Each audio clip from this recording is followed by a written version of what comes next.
Welcome, and gently allow your body to relax as the pace of the day slowly fades away. This is a quiet space created for rest, slow breathing, and peaceful listening. There is no rush here, no urgency, and nothing you need to remember. Only a calm and steady flow of gentle history, moving softly through time like a slow and comforting river. As you listen, you may notice your breathing becoming deeper, your muscles releasing tension, and your thoughts drifting naturally toward stillness and rest. Tonight, you will travel peacefully through the long and quiet story of the United States, from simple beginnings and everyday life to modern society and gentle progress, guided by slow narration designed to ease your mind into relaxation or sleep. You do not need to follow every detail. Simply allow the voice to become part of the background, creating a sense of comfort and calm throughout the night. If this peaceful storytelling brings you rest and comfort, your quiet support through a like, a gentle subscription, or a small comment is always appreciated. Thank you for being here, and thank you for allowing this calm journey to be part of your evening. Now, make yourself comfortable, lower your volume to a soothing level, and allow the story to slowly begin. Life on Roanoke Island was a delicate balance between hope and survival, and the settlers quickly learned that the new world demanded more than ambition. Each day began with the rising sun, as men labored to clear the land, build shelters, and prepare for planting crops that might sustain them through the unpredictable seasons. Women and children tended to domestic tasks, mending clothing, preparing simple meals, and assisting in the gardens, their days long and repetitive, yet vital to the colony's survival. Food was scarce, and the settlers relied heavily on fishing, gathering wild fruits, and trading cautiously with nearby Native American tribes, whose intentions were not always clear. The dense forests provided both resources and dangers, as unfamiliar wildlife and hidden swamps challenged their understanding of the land. Illness spread easily, and the lack of proper medical knowledge compounded the settlers' hardships. The psychological toll of isolation weighed heavily, with letters to England delayed for months, leaving the colonists anxious and uncertain about support from their homeland. Relationships with local tribes were a mixture of tentative friendship and suspicion. Some Native Americans offered guidance, showing which plants were edible, where fresh water could be found, and how to fish along the coast. Others viewed the newcomers with caution, uncertain whether the English meant peace or intrusion. The settlers built small wooden fortifications, hoping to protect themselves from potential hostilities, yet the structures were modest and offered little defense against storms or raids.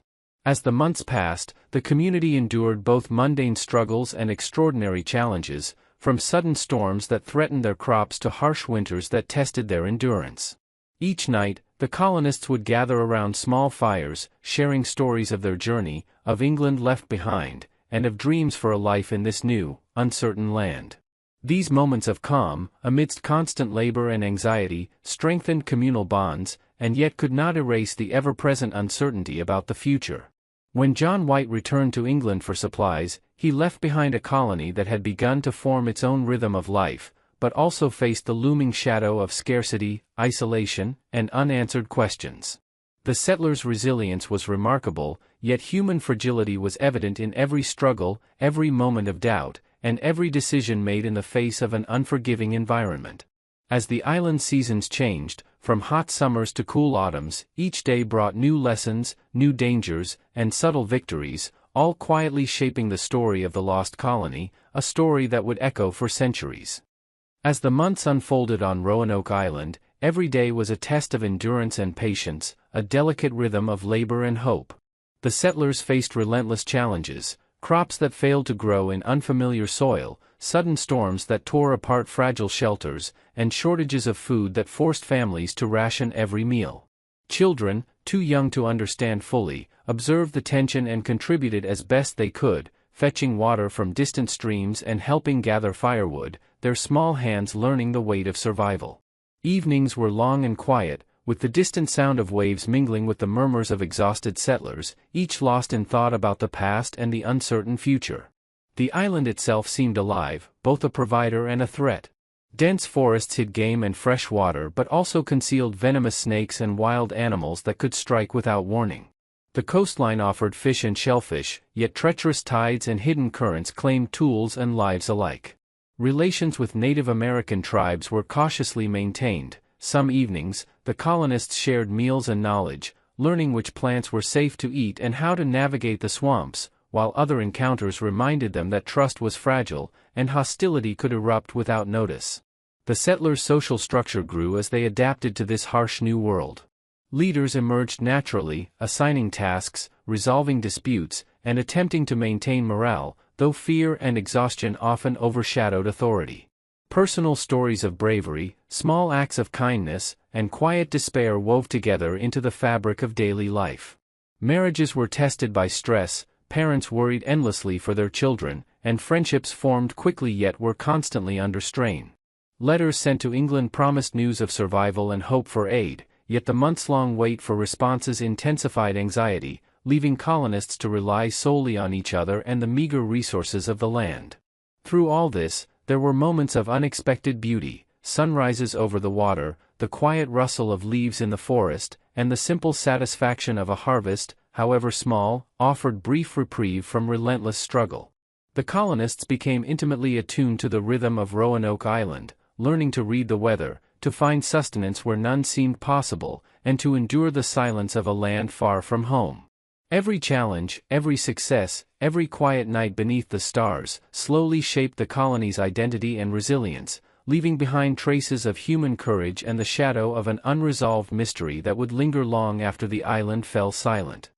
By the time John White returned from England in 1590, 3 long years had passed, and the once bustling colony was eerily silent. The houses were intact but abandoned, crops had been left untended, and there was no sign of the families who had arrived with hope and determination. On one wooden post, the single word, Croton, was carved, the only clue to the fate of the settlers, yet it offered more questions than answers. Was it a message indicating they had moved to Croton Island nearby, seeking refuge with allied Native Americans, or a cryptic sign of something more tragic? The absence of signs of violence suggested they had not perished in conflict, yet the silence of the island spoke of hardships endured, of lives uprooted and vanished without a trace. The mystery gripped England and generations of historians, fueling speculation, voyages, and investigations. Some believed the colonists integrated with local tribes, gradually losing their English identity, while others feared starvation, disease, or migration inland led to their disappearance. Archaeological digs over the centuries have revealed fragments of tools, pottery, and remnants of daily life, hinting at survival in some form, yet the complete story remains hidden. The psychological impact of the disappearance was profound. The unknown fate of the colonists weighed heavily on the imagination, inspiring poems, letters, and legends that whispered of courage, folly, and the limits of human endurance. Roanoke Island became a symbol not just of ambition and colonization, but also of uncertainty and the fragility of life in a new and unforgiving land. Each artifact, each clue, each interpretation tells part of the story but never the whole, leaving modern listeners to wonder what became of those who dared to dream beyond the horizon. Over time, the tale evolved, blending historical fact with legend, yet its essence remained unchanged: a group of people seeking a new life, whose lives were consumed by the challenges of survival, leaving behind only questions and the haunting beauty of an unsolved mystery. The Lost Colony reminds us of human vulnerability, the passage of time, and the enduring pull of history, where even the smallest clue, carved into wood, can echo through centuries and captivate minds across generations. In reflecting on Roanoke, one cannot help but sense the quiet persistence of hope, the subtle triumphs of daily life, and the lingering uncertainty that defines the human experience when confronted with nature, isolation, and the unknown. In the winter of 1692, the small Puritan village of Salem in Massachusetts became the center of fear, suspicion, and tragic events that would forever mark American history. Life in Salem was quiet and orderly, structured around religious devotion, community expectations, and the daily rhythms of farming and domestic life. The villagers, bound by strict moral codes, lived in constant awareness of sin, the supernatural, and the presence of God in all aspects of their world. It was a society in which every action, every word, and every glance could carry weight beyond measure. The first whispers of witchcraft began with the strange behavior of a few young girls, whose fits, contortions, and unexplained ailments puzzled the community. Their symptoms were frightening and mysterious, leaving neighbors and family members desperate for explanation. As fear spread, accusations multiplied, and suspicion permeated the town like a quiet, chilling wind. Those accused of witchcraft faced intense scrutiny, public humiliation, and harsh interrogations.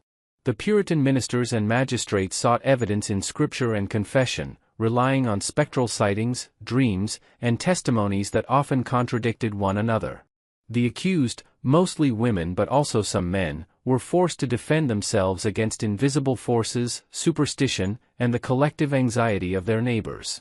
The psychological toll was immense, as fear of accusation could destroy reputations, divide families, and turn friends into enemies. Despite the chaos, daily life continued in small ways. Families still tended to farms, prepared meals, and attended church, yet the undercurrent of fear colored every interaction. The trials escalated, and the court proceedings became spectacles of accusation and defense, fueled by the villagers' fervent belief in the devil's presence among them. Panic and suspicion intertwined, leaving little room for reason, while children, the elderly, and even respected members of the community found themselves drawn into the web of fear. Each conviction, each accusation, each trembling confession contributed to a growing sense of despair and helplessness. As the months passed, the Salem witch trials claimed the lives of many, while leaving behind a community scarred by fear, loss, and the weight of moral certainty turned against human compassion. The story of Salem is a quiet meditation on human nature, belief, and the consequences of fear, a reflection of how societies can unravel when superstition and suspicion overpower reason. Even centuries later, the tale lingers, a chilling reminder of the fragility of social trust and the subtle, enduring power of fear in shaping human behavior. Every whispered accusation, every careful glance, every trial heard in the still air of Salem echoes through history, offering lessons in caution, empathy, and the quiet strength required to resist the tides of collective panic. As the weeks and months progressed in Salem, the initial strange behaviors of a few girls expanded into a wave of accusations that swept through the village with unstoppable force. Neighbors accused neighbors, often over minor disputes, jealousies, or long-standing resentments, and the once tight-knit community began to unravel under the weight of suspicion. Key figures emerged during this period, such as Reverend Samuel Parris, whose sermons fanned the flames of fear, and Abigail Williams, one of the young girls whose fits and testimonies ignited much of the panic. Each accusation carried profound consequences. Those accused were imprisoned, subjected to grueling interrogations, and often forced to confess or name others in hopes of saving themselves. The court relied heavily on spectral evidence, testimony that the spirit or specter of the accused had appeared to the afflicted, a practice that allowed fear and imagination to dictate justice. Everyday life in Salem was overshadowed by anxiety, as families worried for their loved ones, and neighbors whispered cautiously, unsure who might be next. Simple tasks, such as tending to crops or preparing meals, were carried out under the shadow of potential accusation, and the village itself seemed to vibrate with tension. The accused endured intense psychological torment, isolated in cold, dark jails, their reputations destroyed even before any verdicts were rendered. Trials became public events, attended by curious townspeople, each hanging on the words of the afflicted girls and the ministers who interpreted signs of the devil's work. Amidst this turmoil, some villagers sought to intervene, questioning the legitimacy of the accusations and pleading for rationality, yet their voices were often drowned out by the growing hysteria. Over time, fear began to mutate into desperation, as more individuals were implicated and executed, and the village struggled to maintain a sense of normalcy. By the end of the trials, 20 people had been executed, dozens more imprisoned, and countless families left fractured, their lives forever changed by the events of that dark year. The Salem witch trials endure as a haunting testament to the dangers of mass hysteria, the fragility of social trust, and the human capacity for fear to eclipse reason. Today, historians study these events not only for their tragic outcomes but for the lessons they impart about justice, morality, and the complex dynamics of belief and power. The story lingers, a quiet, unsettling echo of human vulnerability, and a reminder of how quickly order can unravel when fear goes unchecked, leaving a legacy that continues to captivate, caution, and mesmerize those who encounter it. After the height of the Salem witch trials, the village slowly began to confront the consequences of its actions. Families mourned those who had been executed, imprisoned, or forced into exile, while the community struggled to reconcile faith, fear, and reason. Survivors and witnesses reflected on the tragic events, writing letters, accounts, and sermons that attempted to explain how suspicion had overtaken judgment and how fear had been allowed to dictate the course of justice. Reparations were eventually made for some of the accused, and the colony's leaders faced criticism and censure, yet the emotional scars remained for generations. The story of Salem became a quiet cautionary tale, a reminder of how societies can unravel when fear replaces understanding and how easily human nature can be manipulated by superstition and collective anxiety. In the decades that followed, historians and writers revisited the events, examining the social, religious, and psychological factors that had fueled the hysteria, and slowly, the village's story became part of a larger reflection on morality, governance, and the importance of evidence over assumption. Today, visitors to Salem walk the streets with an awareness of the past, sensing the tension and tragedy that once filled the town, while scholars continue to study trial records, personal accounts, and artifacts to piece together the lives and experiences of those affected. The legacy of the Salem witch trials endures not only as a historical event but as a meditation on human vulnerability, the dangers of conformity and fear, and the enduring need for justice tempered with compassion. Each whispered story, every documented testimony, every reflection upon the trials, adds depth to the narrative, ensuring that even centuries later, the lessons of Salem remain relevant, resonant, and quietly powerful. Through this reflection, listeners and readers alike are reminded of the fragility of social trust, the subtle ways fear can influence behavior, and the enduring importance of empathy, reason, and awareness in the face of uncertainty. The Salem witch trials, once a dark chapter of suspicion and sorrow, now stands as a timeless story, told slowly, deliberately, and with careful attention to detail, allowing the mind to wander through history, ponder human nature, and experience the quiet power of a society forever changed by fear. In the spring of 1607, a group of English settlers arrived on the shores of what is now Virginia, seeking a new life and the promise of wealth and opportunity in the Americas. They founded Jamestown, the first permanent English settlement in North America, a place where hope and uncertainty intertwined with every step on unfamiliar soil.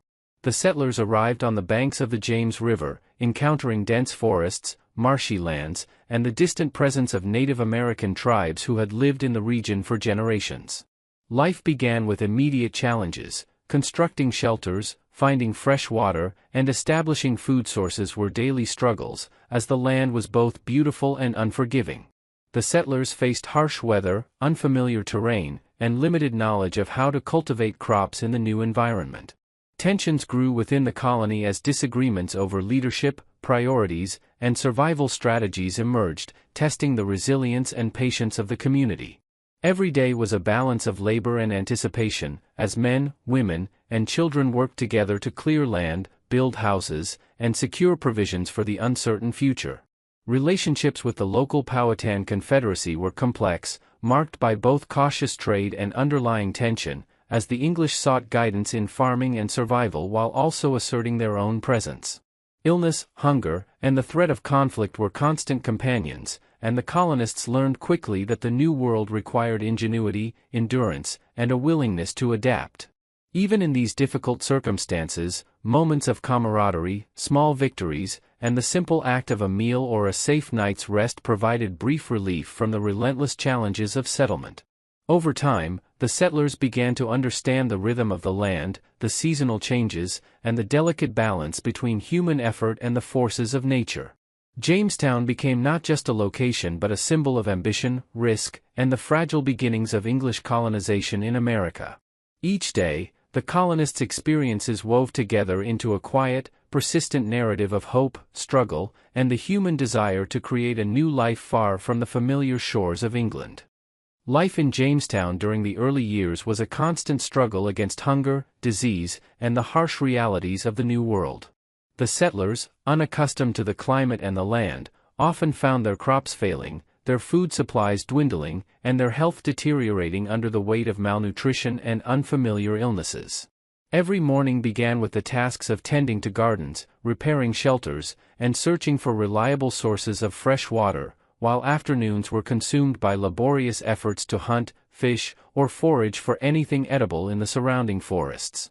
The colonists relied on the guidance of the Powhatan tribes, who taught them which plants were safe to eat, how to fish in the river, and how to navigate the dense woodlands, yet trust was always tentative and fraught with caution. Misunderstandings and cultural differences occasionally led to tension and conflict, reminding the settlers that survival depended not only on physical labor but also on careful diplomacy and respect. Illness and disease spread quickly, with dysentery, malaria, and other ailments claiming lives at an alarming rate, further testing the endurance of the colonists and the cohesion of the small community. Social dynamics within Jamestown were also delicate. Leaders struggled to maintain order, assign responsibilities, and ensure cooperation among men and women who were weary, fearful, and often frustrated by the relentless challenges of settlement. Despite these hardships, moments of human connection, shared meals, collaborative efforts to build homes, or quiet evenings around the fire, offered small reprieves, strengthening bonds and allowing hope to persist even in the face of adversity. Over time, the settlers adapted to the rhythm of the land, learning to anticipate seasonal changes, cultivate more reliable crops, and manage relations with their neighbors, both English and native. The story of Jamestown, in these early years, is a testament to endurance, resilience, and the fragile balance between human ambition and the demands of an unfamiliar world. Each day, each hardship, each small triumph contributed to the slow, ongoing narrative of survival and settlement, capturing the quiet, relentless pulse of life at the edge of the known world. By the winter of 1609 to 1610, Jamestown faced what would later be called the starving time, a period of extreme hardship that tested the limits of human endurance and survival. Food supplies ran dangerously low, and harsh weather made farming nearly impossible, leaving the settlers vulnerable to hunger and disease. Each day became a struggle to find sustenance, with colonists forced to ration meager rations, forage for roots, and rely on whatever resources the surrounding land and river could provide. The harsh conditions led to internal tensions, as frustration, fear, and despair created conflicts over leadership, resources, and strategies for survival. Governor Sir Thomas Gates, along with other leaders, attempted to maintain order, but the relentless pressure of starvation, illness, and isolation made governance precarious and human patience thin. Relations with the Powhatan tribes, which had been tense and cautious, became even more critical, as the settlers relied on trade and the guidance of the native people to survive, yet misunderstandings and distrust complicated these interactions. Deaths were frequent, and the psychological toll on survivors was immense, with despair and anxiety shadowing each moment. Even in this darkness, acts of resilience emerged. Settlers shared what little they had, worked together to fortify their homes, and maintained small rituals of faith and hope, which offered solace amid the daily struggle. When spring arrived, the colony slowly began to recover, aided by the arrival of new supplies, fresh settlers, and renewed determination. The hardships of the starving time left an indelible mark on Jamestown, shaping the settlers' identity, forging a cautious respect for the land, and teaching lessons in endurance, cooperation, and adaptation that would influence the colony's future. The story of Jamestown's early years, from hopeful beginnings to desperate survival, illustrates the fragile line between success and disaster in the New World, and the quiet, relentless perseverance required to transform a perilous settlement into the foundation of enduring colonization. Each challenge, each small victory, and each human story during this time contributed to a continuous narrative of endurance, shaping the character of the colony and leaving echoes that resonate in history, reminding us of the perseverance and vulnerability inherent in the earliest chapters of America's story. After the harrowing years of scarcity and struggle, Jamestown began to stabilize as settlers adapted to the new world and learned to harness its resources more effectively. One of the most significant developments was the introduction of tobacco cultivation by John Rolfe, whose careful experimentation created a profitable cash crop that would sustain the colony economically and provide a foundation for trade with England. The cultivation of tobacco brought a new rhythm to daily life. Fields were planted, tended, and harvested with meticulous care, giving structure to the settlers' labor and a renewed sense of purpose. Social structures within the colony became more organized, as leaders like Governor Thomas Dale enforced rules, distributed land, and encouraged cooperation to ensure that the settlement could survive and thrive.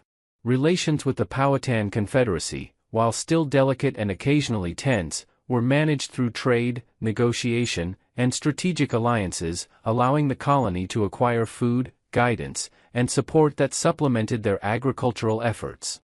Over time, families established more permanent homes, children grew familiar with the landscape, and settlers developed a deeper understanding of the seasonal cycles, weather patterns, and local ecology that shaped their existence. The hardships of the past lent a quiet resilience to the community, as the survivors of the starving time drew on their experiences to guide newcomers, teach essential skills, and build a shared sense of identity rooted in endurance and adaptation. Jamestown's growth was gradual, yet steady. Small improvements in agriculture, infrastructure, and governance created the conditions for a settlement that, though still vulnerable, had a future shaped by both human effort and the lessons of adversity. The story of Jamestown, from tentative beginnings through crisis and toward stability, illustrates the enduring tension between ambition and environment, fear and hope, and the ways in which human determination can transform even the most challenging circumstances into a legacy of survival. Each day, each harvest, each cautious negotiation with the surrounding tribes, contributed to the continuous narrative of a colony learning, adapting, and slowly carving out its place in the vast and uncertain landscape of the New World, a story that continues to captivate, reflect, and teach generations about resilience, perseverance, and the slow, patient work of building a lasting community. As Jamestown continued to grow and stabilize, its story became more than a tale of survival. It became a reflection on human endurance, adaptation, and the complex dynamics of early American colonization. The lessons learned by the settlers, how to cultivate the land, navigate relationships with Native Americans, and maintain community in the face of adversity, shaped not only the colony itself but the foundation of English settlement in North America. The hardships of the early years, from disease and hunger to internal conflict and environmental challenges, left an indelible mark on the character of the colony, teaching resilience, patience, and the importance of cooperation. Over time, Jamestown evolved into a thriving settlement, its economy supported by tobacco, its population sustained through careful management of resources and relationships, and its legacy preserved in historical records, artifacts, and accounts of the people who endured its trials. Historians look back on Jamestown not only as the first permanent English settlement but as a story of human ambition meeting the unforgiving reality of nature, of cultural encounters and misunderstandings, and of the quiet persistence required to build a lasting community. Every detail, every struggle, every cautious triumph contributes to a continuous narrative of perseverance, reminding us that history is shaped as much by ordinary daily acts of endurance as by extraordinary events. The story of Jamestown invites reflection on courage, adaptability, and the enduring human desire to create and sustain life in unfamiliar and challenging circumstances. Even centuries later, the colony's experiences echo through time, offering lessons in patience, resilience, and the subtle interplay of risk, hope, and human ingenuity. The legacy of Jamestown, like the rivers and forests surrounding it, flows quietly through history, a testament to the people who lived, struggled, and persevered, leaving behind a narrative that continues to captivate, instruct, and inspire those who seek to understand the origins of America and the enduring spirit of its earliest settlers. In 1804, President Thomas Jefferson commissioned two men, Meriwether Lewis and William Clark, to embark on an ambitious expedition to explore the vast lands west of the Mississippi River. The goal was to map the territory, establish relations with Native American tribes, and gather scientific knowledge about the plants, animals, and geography of the uncharted region. The journey began at Camp Du Bois, near the Missouri River, where the expedition team, known as the Corps of Discovery, prepared meticulously for months, gathering supplies, equipment, and knowledge that would sustain them through years of travel. From the very beginning, the expedition faced the realities of the wilderness, unpredictable weather, dense forests, swift rivers, and the constant challenge of navigating unknown terrain. Every day was a balance of caution, observation, and endurance, as the men rode, hiked, and camped along the riverbanks, learning to read the land and adapt to the rhythms of nature.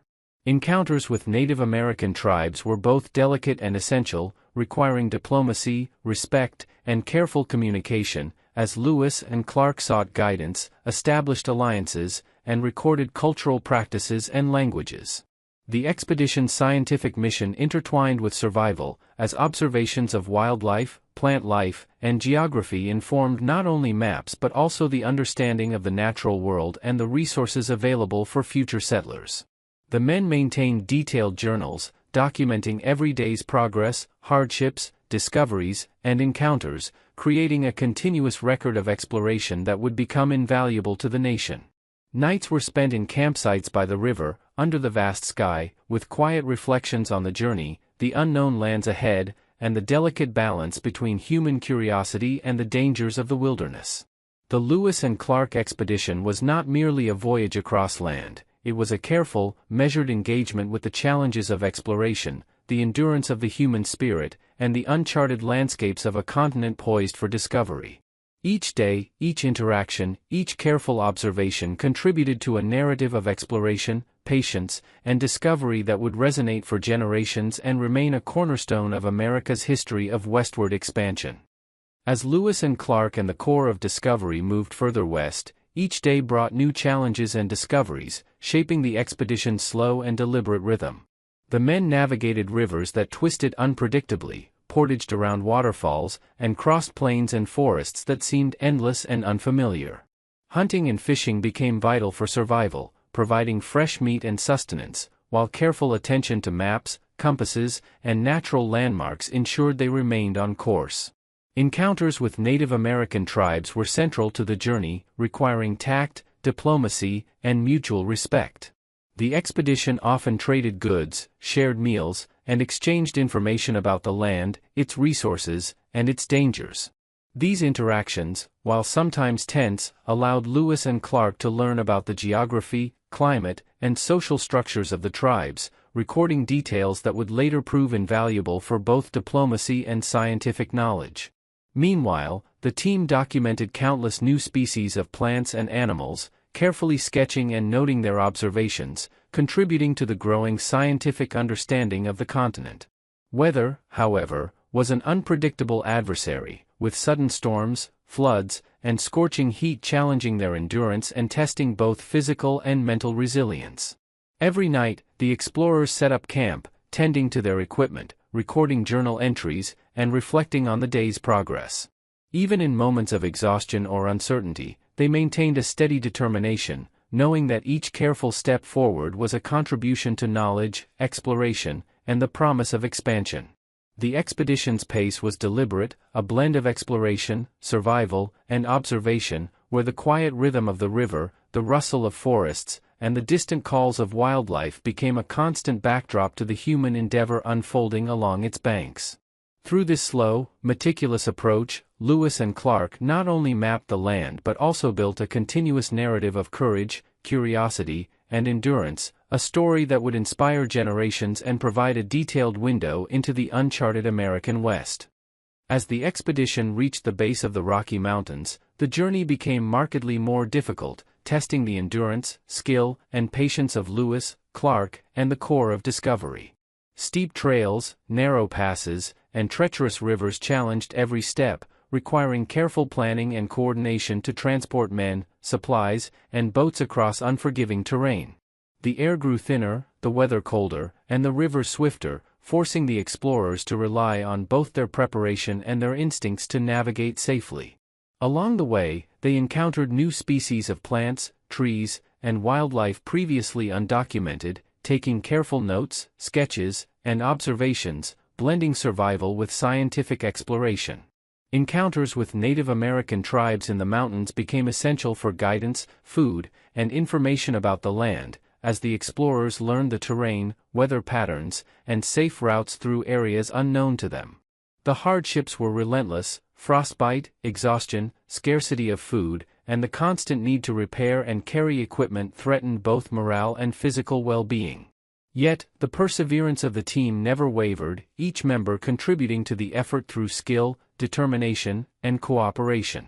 Every night, as they camped under star-filled skies, the men recorded the day's discoveries, reflected on challenges overcome, and planned for the uncertain path ahead, blending careful observation with personal reflection.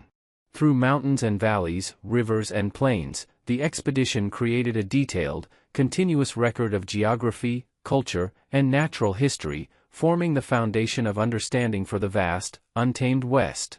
Each step, each discovery, each challenge met with resolve contributed to a narrative of exploration that emphasized endurance, collaboration, and the human desire to understand the unknown.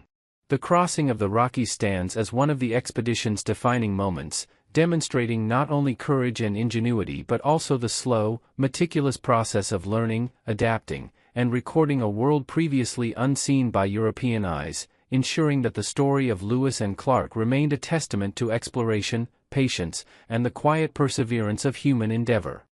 After weeks of grueling travel through mountains, rivers, and plains, Lewis and Clark finally reached the Pacific Ocean in late 1805, a moment that marked the culmination of their careful, deliberate journey across an immense and previously uncharted land.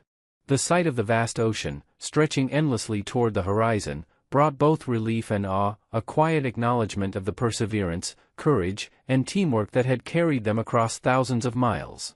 The expedition took time to document their observations of the coastline, the tides, local flora and fauna, and the interactions with coastal Native American tribes, carefully recording knowledge that would inform future explorers and settlers. Even as they marveled at the landscape and the achievement of reaching the Pacific, the team knew their work was not complete. The return journey awaited, requiring the same meticulous attention to routes, supplies, and survival. Along the way back, they retraced their steps, refined maps, and strengthened relationships with tribes, sharing gifts, knowledge, and diplomacy to ensure safe passage. The return voyage tested their endurance once again, as harsh weather, difficult terrain, and the constant need for resources reminded them of the fragility of life in the wilderness.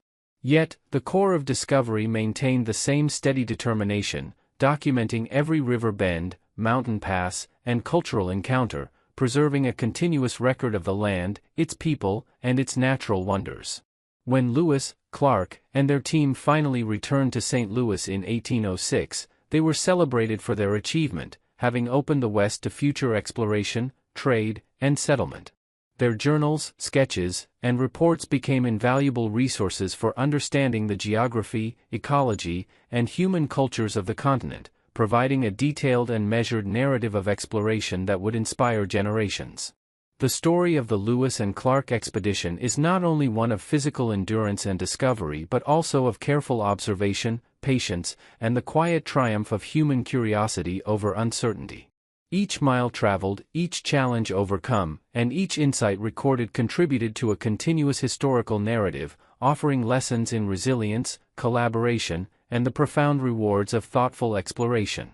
The legacy of the expedition endures as a testament to human perseverance, the importance of preparation, and the enduring allure of the unknown, a story that unfolds slowly, deliberately, and with attention to detail, capturing the imagination of anyone who seeks to follow the path of discovery across the vast and beautiful landscapes of early America. In the early 19th century, the United States faced the challenge of connecting its growing interior settlements with the Atlantic coast, a task complicated by mountains, rivers, and vast stretches of land. Among the solutions envisioned, the Erie Canal stood out as a bold and transformative project, designed to link the Hudson River in New York to the Great Lakes, facilitating trade, migration, and economic growth. Construction began in 1817, an endeavor that would take nearly a decade to complete, involving thousands of laborers, engineers, and visionaries who worked tirelessly to turn plans into reality. The project required ingenuity, persistence, and careful coordination, as workers dug channels, built locks, and cleared forests, often relying on hand tools and rudimentary equipment in conditions that were physically demanding and occasionally dangerous. Every day, laborers faced unpredictable weather, from sweltering summer heat to freezing winter temperatures, yet they persevered, driven by the promise of transforming the landscape and connecting communities across the state. The canal passed through diverse terrain, including swamps, rivers, hills, and forests, each presenting unique challenges that required creative solutions and careful planning. The work was slow and methodical, as mistakes could be costly, yet the collective effort gradually carved a waterway through the heart of New York, linking towns, rivers, and distant settlements. Beyond the physical labor, the Erie Canal represented a social and economic experiment, as communities along its route anticipated the changes it would bring: new trade opportunities, faster transportation of goods, and the movement of people and ideas. As construction progressed, small settlements transformed into bustling towns, and the rhythm of daily life adapted to the canal's presence, with workers, merchants, and travelers contributing to the evolving social landscape. The Erie Canal became not merely a man-made waterway but a symbol of American ambition, innovation, and determination, a testament to what careful planning, collaboration, and persistent effort could achieve. Each mile of canal, each lock constructed, each worker's effort contributed to a continuous narrative of human endeavor, illustrating the slow, deliberate process of shaping the land to meet the needs of an expanding nation.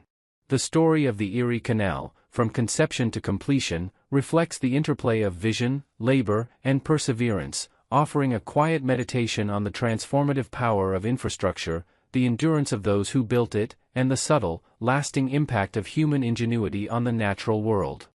Life along the Erie Canal during its construction was marked by relentless labor, endurance, and the small victories that came from each day's work.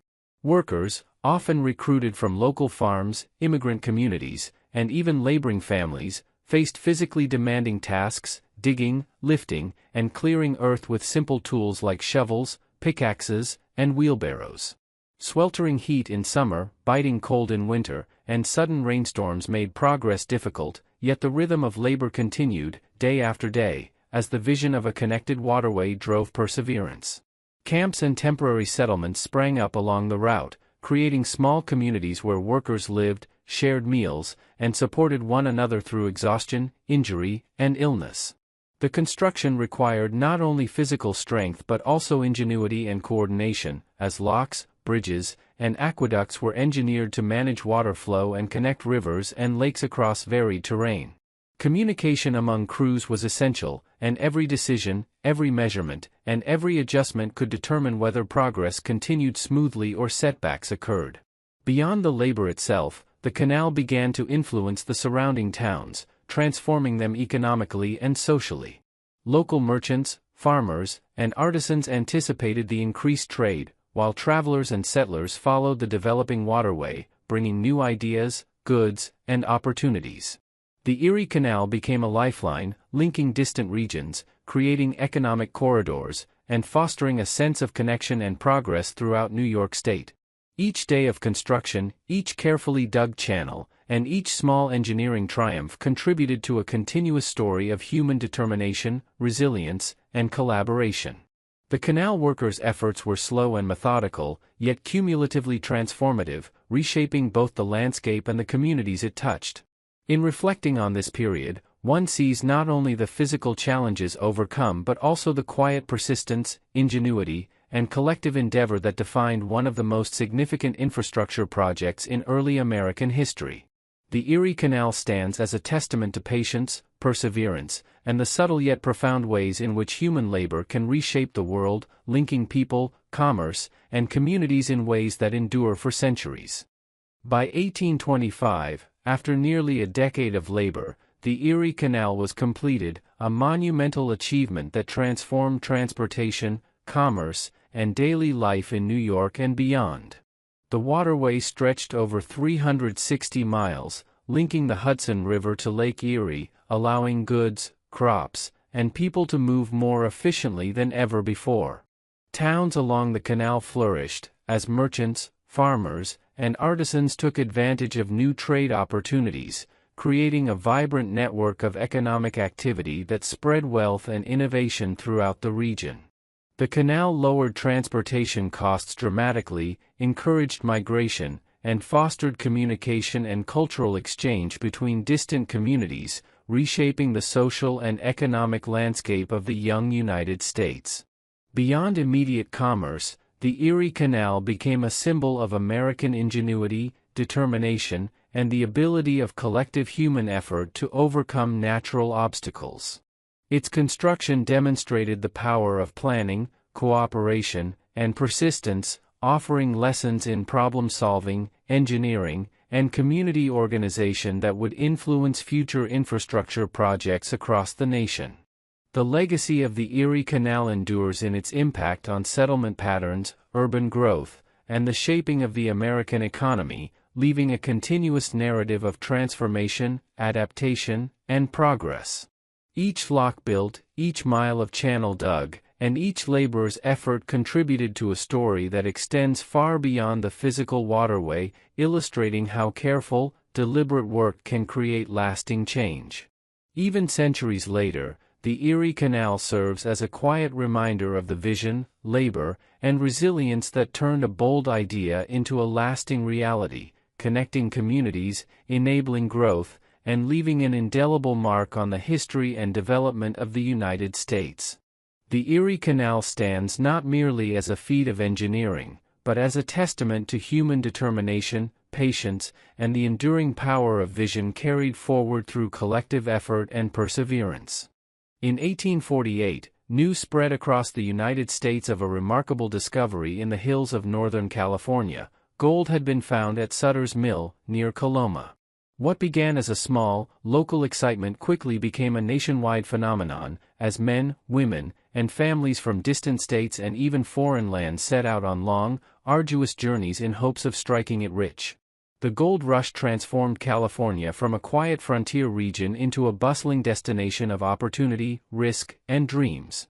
Travel to California was grueling and unpredictable, whether by ship around the tip of South America, across the Isthmus of Panama, or overland along trails that stretched hundreds of miles. Every step of the journey was marked by fatigue, danger, and anticipation, as travelers navigated rivers, mountains, deserts, and uncertain terrain.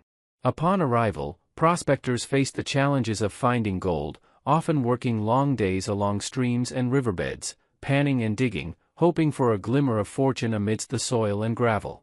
Camps and small towns quickly sprang up around mining sites, creating a temporary yet vibrant community of adventurers, laborers, and entrepreneurs, each contributing to the rhythm of daily life amid uncertainty and hope. Despite the promise of wealth, life during the gold rush was harsh and unpredictable. Disease, poor sanitation, exposure to the elements, and the constant struggle for survival were daily realities, and many left the mines empty-handed, having invested months or years of effort with little to show. Relations among miners were a delicate balance of cooperation and competition, as claims had to be negotiated, and disputes resolved, while newcomers learned from more experienced prospectors the techniques, tools, and strategies that might increase their chances of success. Even in moments of disappointment and struggle, the excitement, camaraderie, and relentless pursuit of opportunity created a unique, almost hypnotic energy that shaped life during this period. The California Gold Rush was more than a search for precious metal. It was a story of human ambition, resilience, and the ways in which hope can drive people to endure extreme hardship.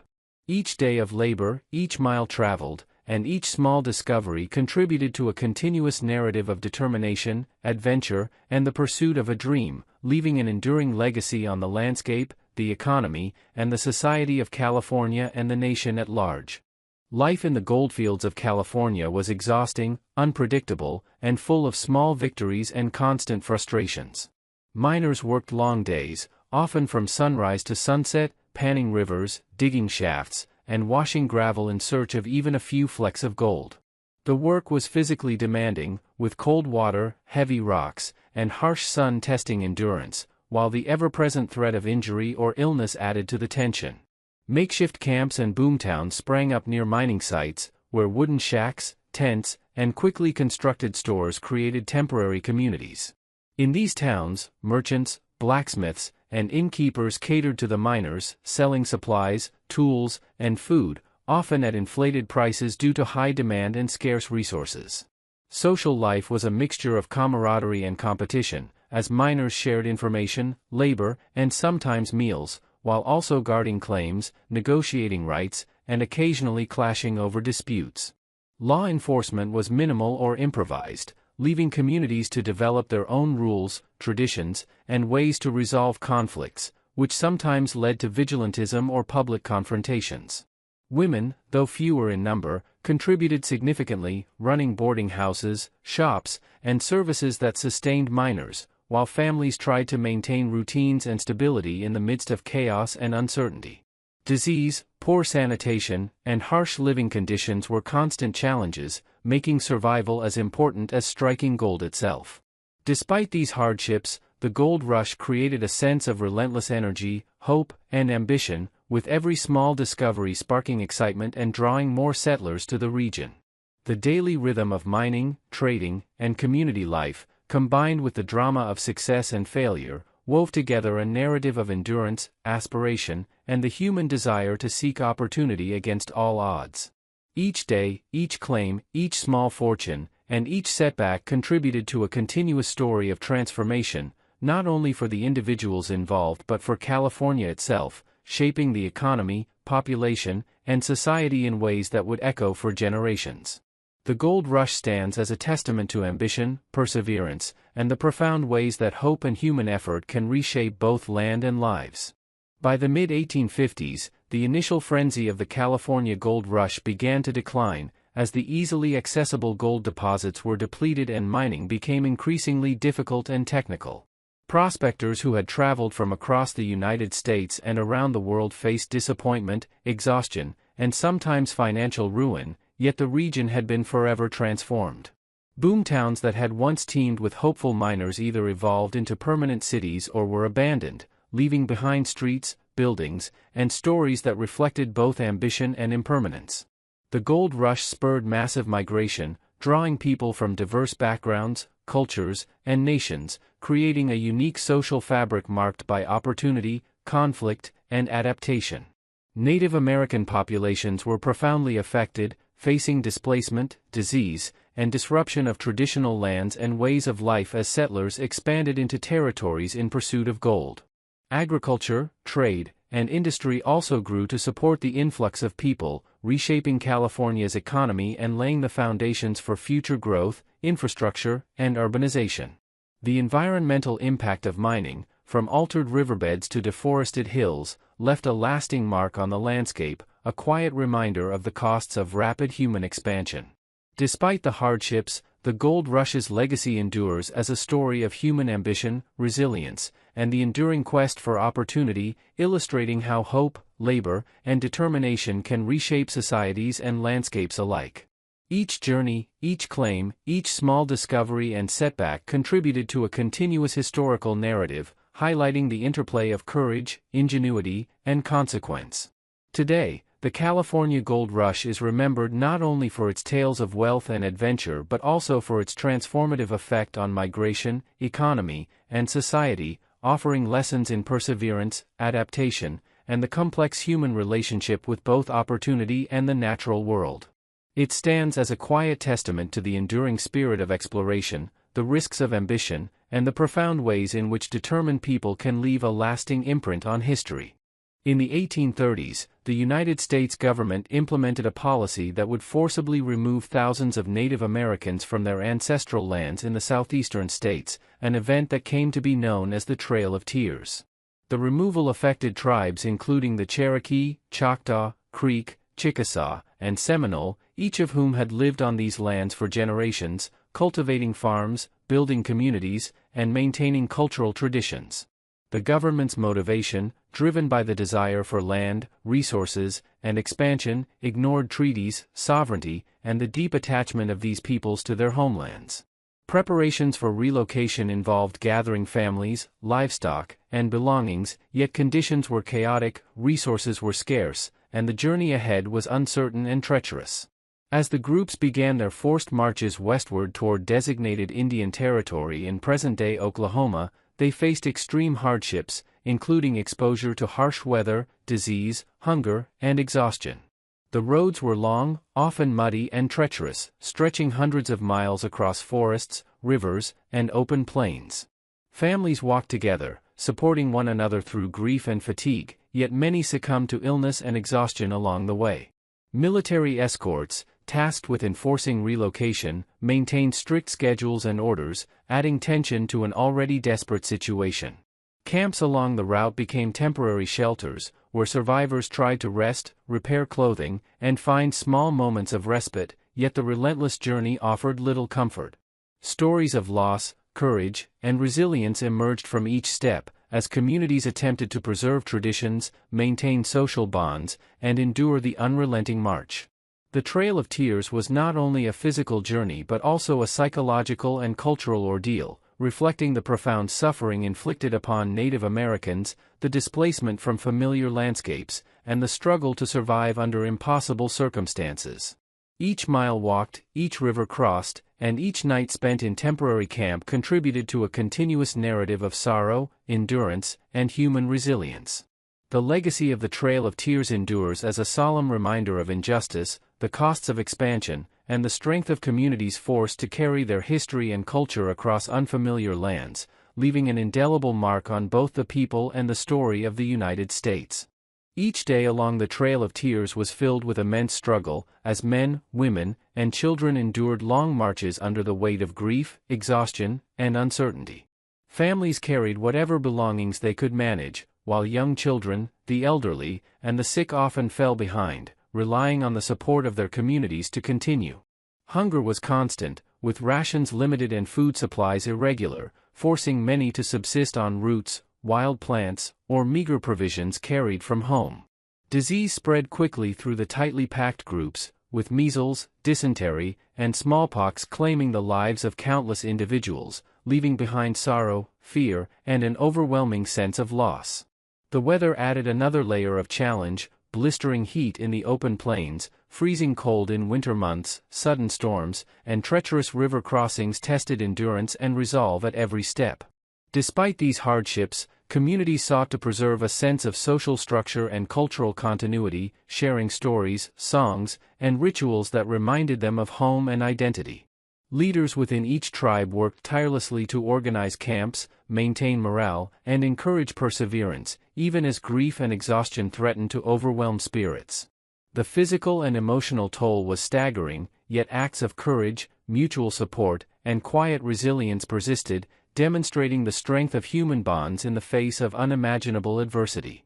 Every mile walked, each river crossed, and each night spent in temporary shelter contributed to a continuous narrative of survival, memory, and determination, as the displaced peoples carried their heritage forward despite the profound disruption of their lives. The Trail of Tears became a story of endurance as much as a story of sorrow, illustrating both the tragic consequences of forced removal and the quiet, remarkable capacity of communities to sustain themselves under relentless pressure. Even today, the echoes of this journey remain in the memory of descendants, in historical records, and in the landscape itself, a solemn testament to loss, resilience, and the enduring human spirit in the face of systemic injustice.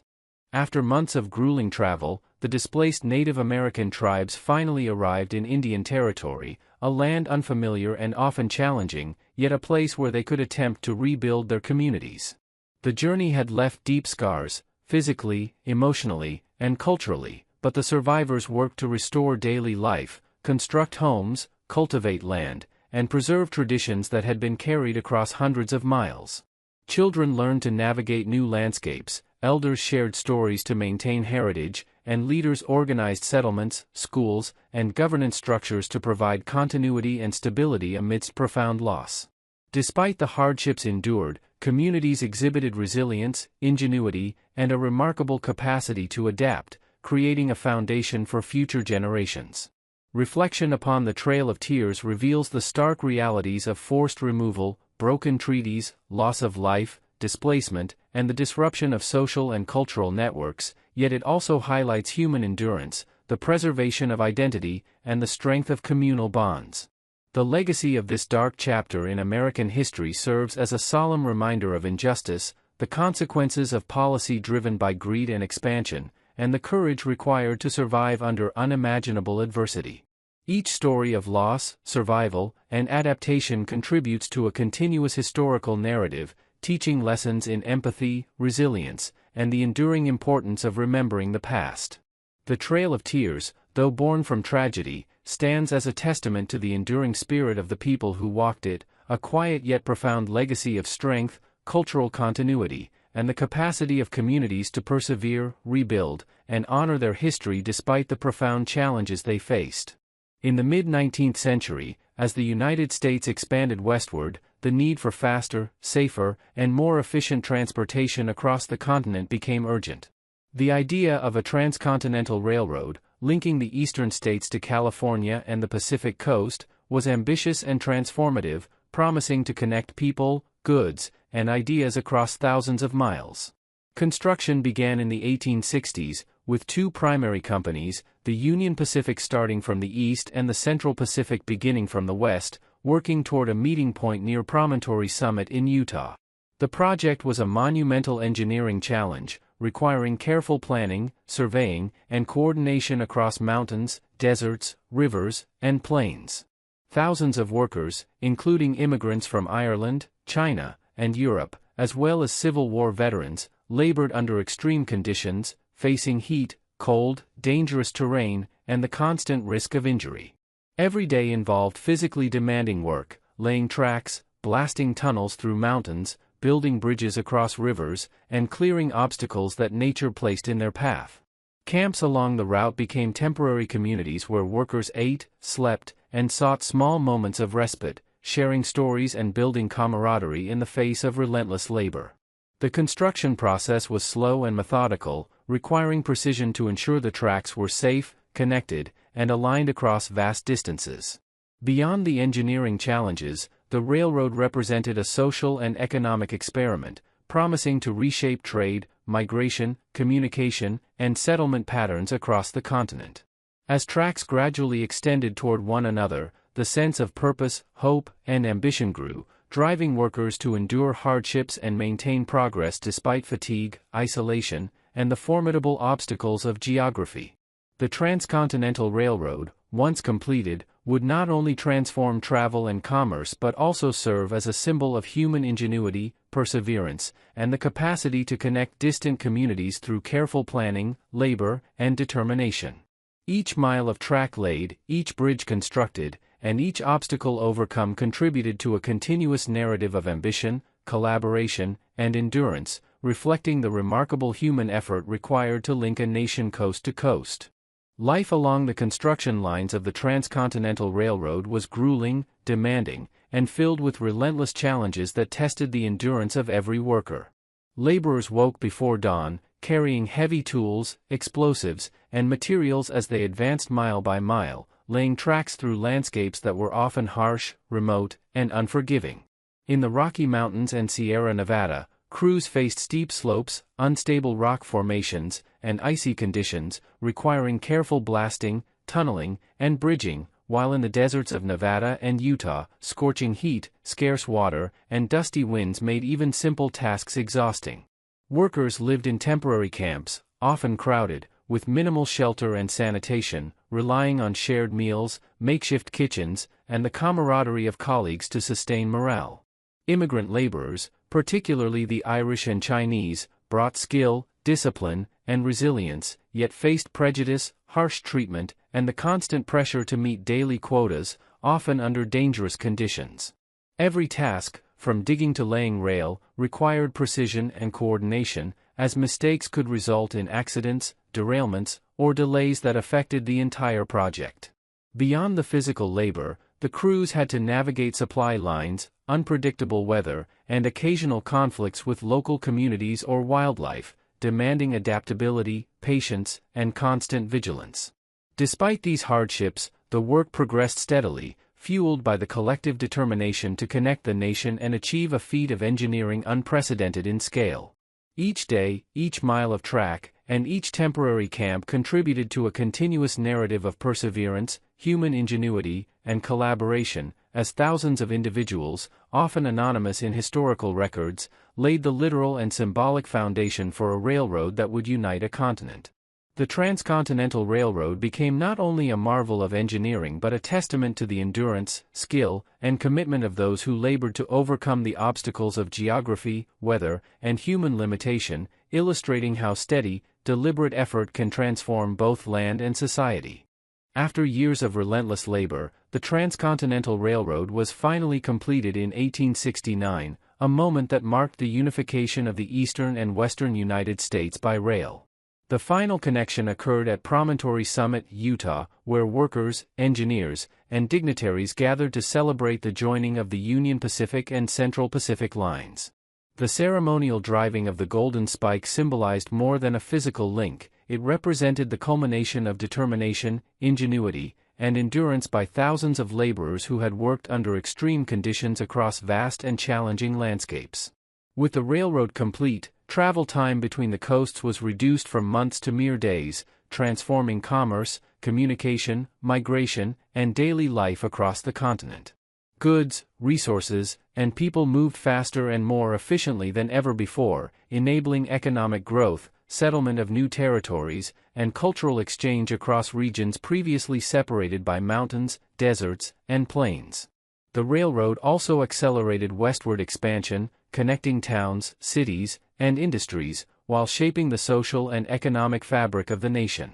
Beyond practical impact, the Transcontinental Railroad became a symbol of human perseverance, engineering achievement, and the power of collaboration, reflecting the quiet heroism of laborers whose efforts made the dream a reality. Each mile of track, each bridge, each tunnel, and each day of toil contributed to a continuous historical narrative, illustrating the profound effect of determined collective effort on both society and geography. The story of the railroad endures as a testament to vision, patience, and endurance, offering lessons in planning, innovation, and the transformative potential of infrastructure. Even today, the Transcontinental Railroad remains a symbol of connection, ambition, and the quiet, cumulative work of countless individuals whose perseverance literally reshaped a continent, leaving an indelible legacy in the history of the United States.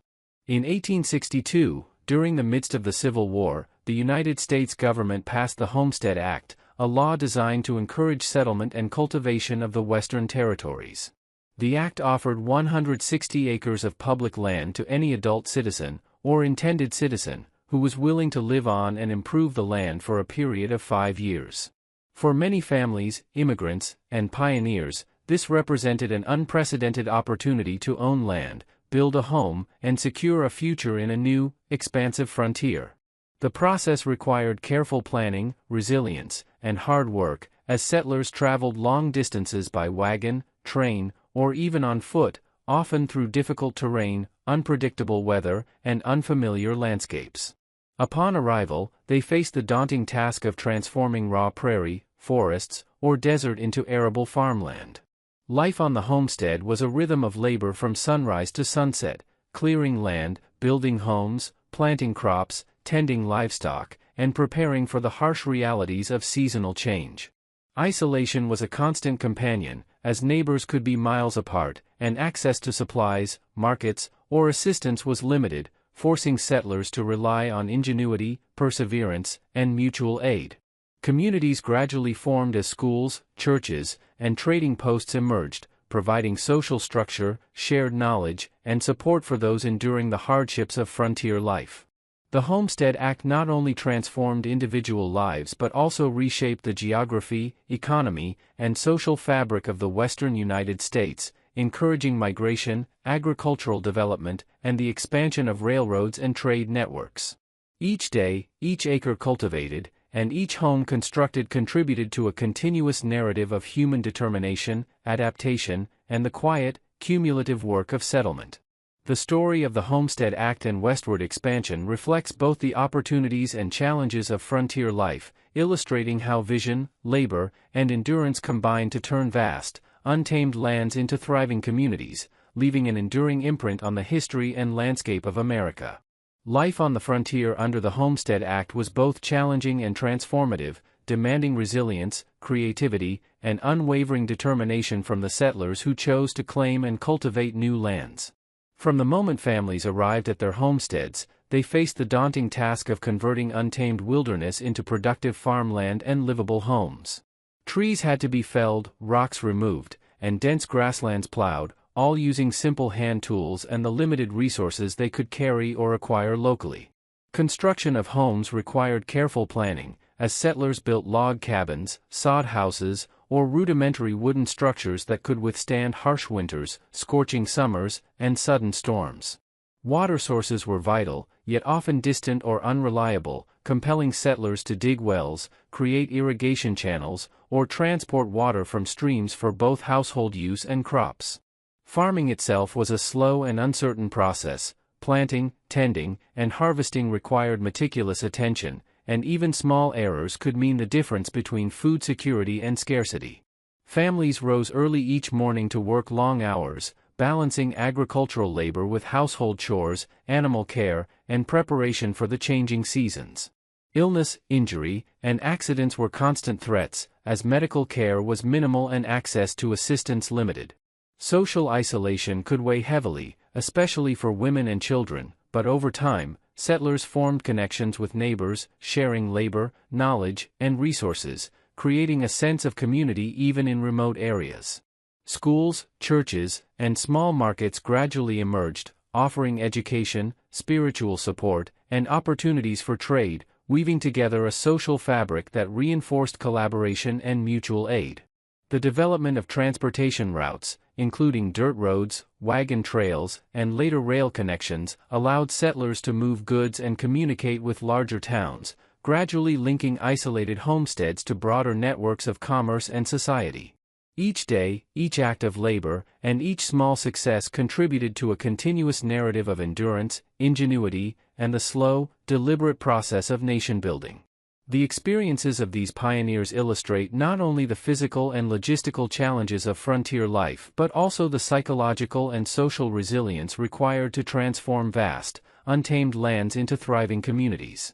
The story of life under the Homestead Act reflects the enduring human drive to claim, cultivate, and inhabit new spaces, highlighting the subtle yet profound ways in which ordinary daily labor, perseverance, and cooperation shaped the expansion of the American West and left a lasting imprint on the landscape, culture, and history of the nation. Over the decades, the Homestead Act reshaped the American West, transforming vast stretches of wilderness into productive farmland, thriving towns, and interconnected communities. Thousands of families, immigrants, and individuals seized the opportunity to claim land, working tirelessly to cultivate crops, raise livestock, and establish homes that would endure for generations. While many faced hardships, failures, and loss, countless others succeeded in creating sustainable livelihoods, passing on farms to children, and contributing to the growth of small towns and local economies. The act encouraged settlement across remote areas, fostering the development of schools, churches, and civic institutions that anchored communities and provided social cohesion in regions that had once been sparsely populated. Railroads and trade networks expanded alongside these settlements, connecting homesteads to markets, enabling commerce, and accelerating migration and communication across the continent. The Homestead Act also had profound demographic and cultural effects, bringing together people of diverse backgrounds, traditions, and skills, who collectively shaped the social fabric of the West.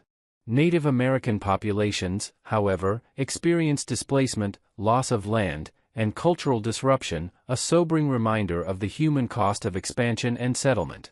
Despite these challenges, the enduring legacy of the Homestead Act lies in its demonstration of the transformative power of opportunity, labor, and perseverance, illustrating how determined individuals can shape landscapes, communities, and societies over time.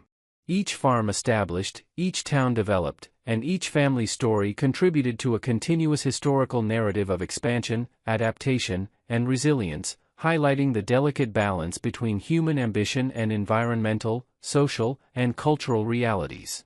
The Homestead Act stands as a testament to the vision and determination of those who undertook the hard work of taming a frontier, creating the foundations of modern agricultural, economic, and social life in the American West, leaving an enduring imprint on the nation's history, identity, and understanding of human settlement. During the 19th century, the United States underwent a profound transformation as it shifted from an agrarian society to an industrialized nation, a process that reshaped daily life, work, and the landscape of the country.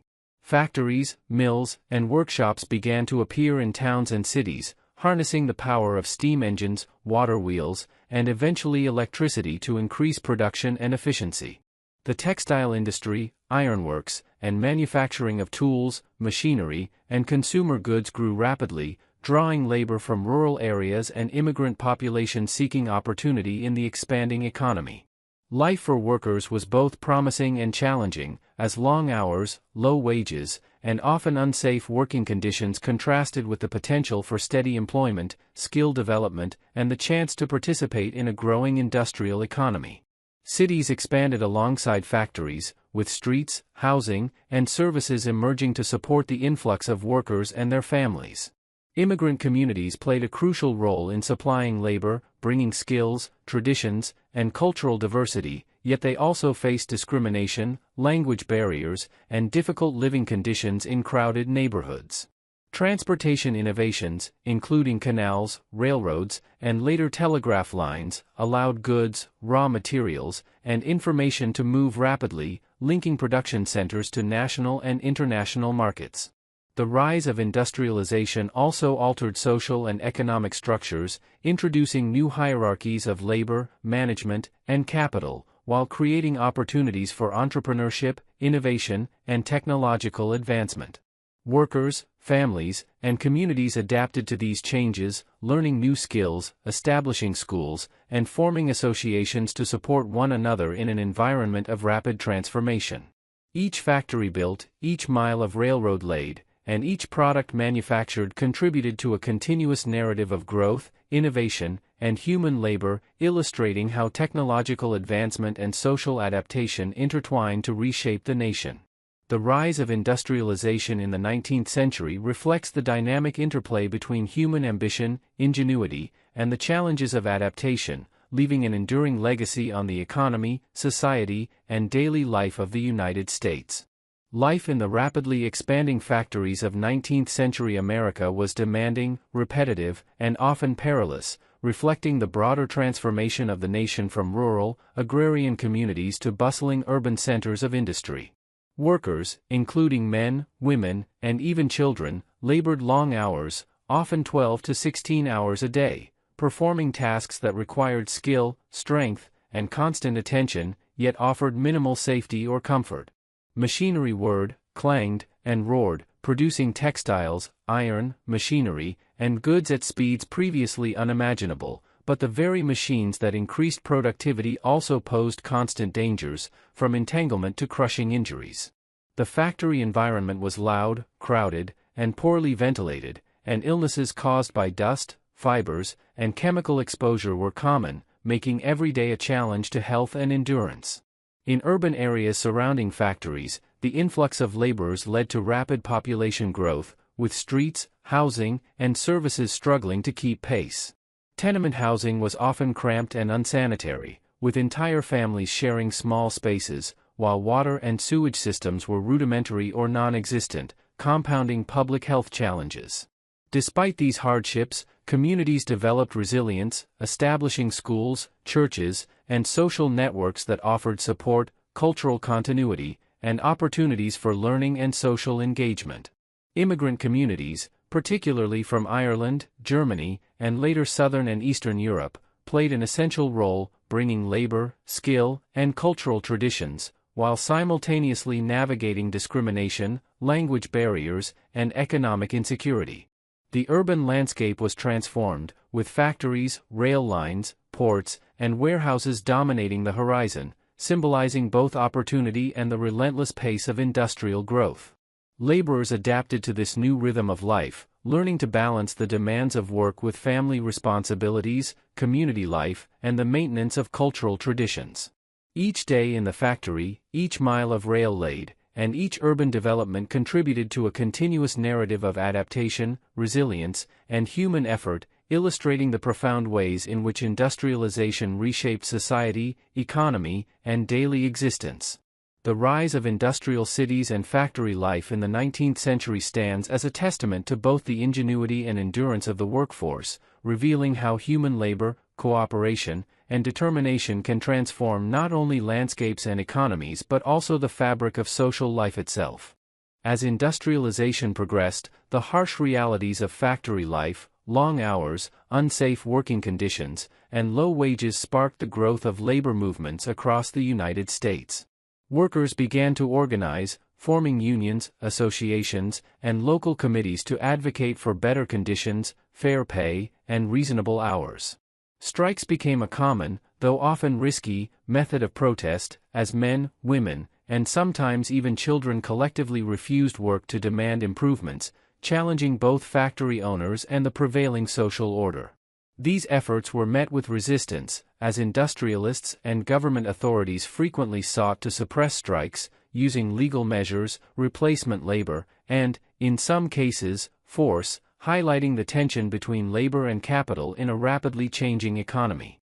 Despite these obstacles, the persistence of organized labor gradually led to reforms, including regulations on working hours, the prohibition of child labor in certain industries, improved safety standards, and the establishment of frameworks for negotiation between workers and employers.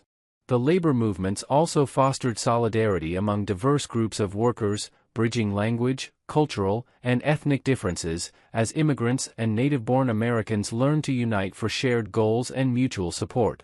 Urban centers, already transformed by the presence of factories, became hubs for political activism, social reform, and the dissemination of ideas, as newspapers, community gatherings, and educational societies informed and mobilized workers. Each protest, each organized strike, and each campaign for reform contributed to a continuous historical narrative of struggle, resilience, and incremental progress, revealing the complex interplay between human labor, societal values, and economic development. These movements not only improved immediate working conditions but also laid the groundwork for labor laws, social justice initiatives, and the broader recognition of workers' rights, influencing subsequent generations and shaping the evolving social contract of industrial America. The story of labor activism during industrialization illustrates how collective effort, determination, and advocacy can transform both individual lives and national policies, leaving an enduring legacy of resilience, negotiation, and the pursuit of fairness amidst rapid economic and social change. Technological innovations during the 19th century profoundly shaped the pace, scale, and character of industrialization in the United States, transforming not only production but also society, economy, and daily life. Inventions such as the steam engine, mechanical looms, cotton gins, and later the telegraph and improved printing presses increased efficiency, expanded production capacity, and connected previously distant regions through communication and commerce. Railroads, canals, and improved roads allowed goods, raw materials, and people to move faster and more reliably than ever before, linking farms, factories, and cities into an integrated national economy. The mechanization of labor shifted work from small-scale, manual production to factory-based, systematized processes, while technological advances in energy, metallurgy, and machinery enabled the creation of entirely new industries, from steel production to textile manufacturing. The spread of transportation networks had far-reaching consequences, facilitating westward expansion, urbanization, and the growth of national and international markets, allowing businesses to distribute goods across the continent and beyond.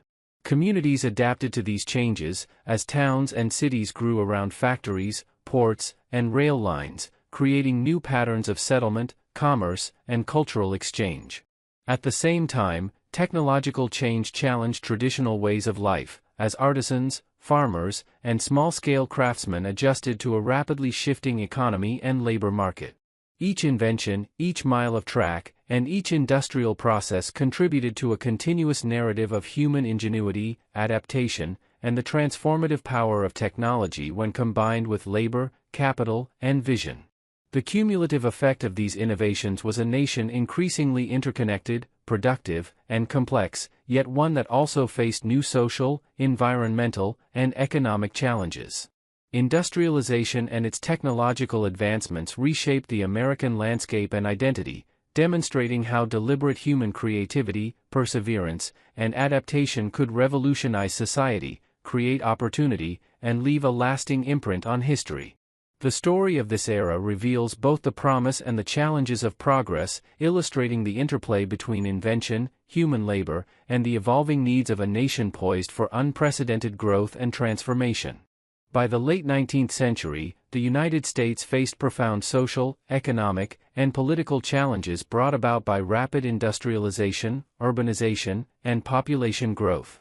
Cities swelled with new immigrants and rural migrants, factories expanded, and political corruption often accompanied the rapid pace of economic change. In response, a movement known as the Progressive Era emerged, characterized by widespread efforts to address social injustice, improve living conditions, and reform political and economic systems.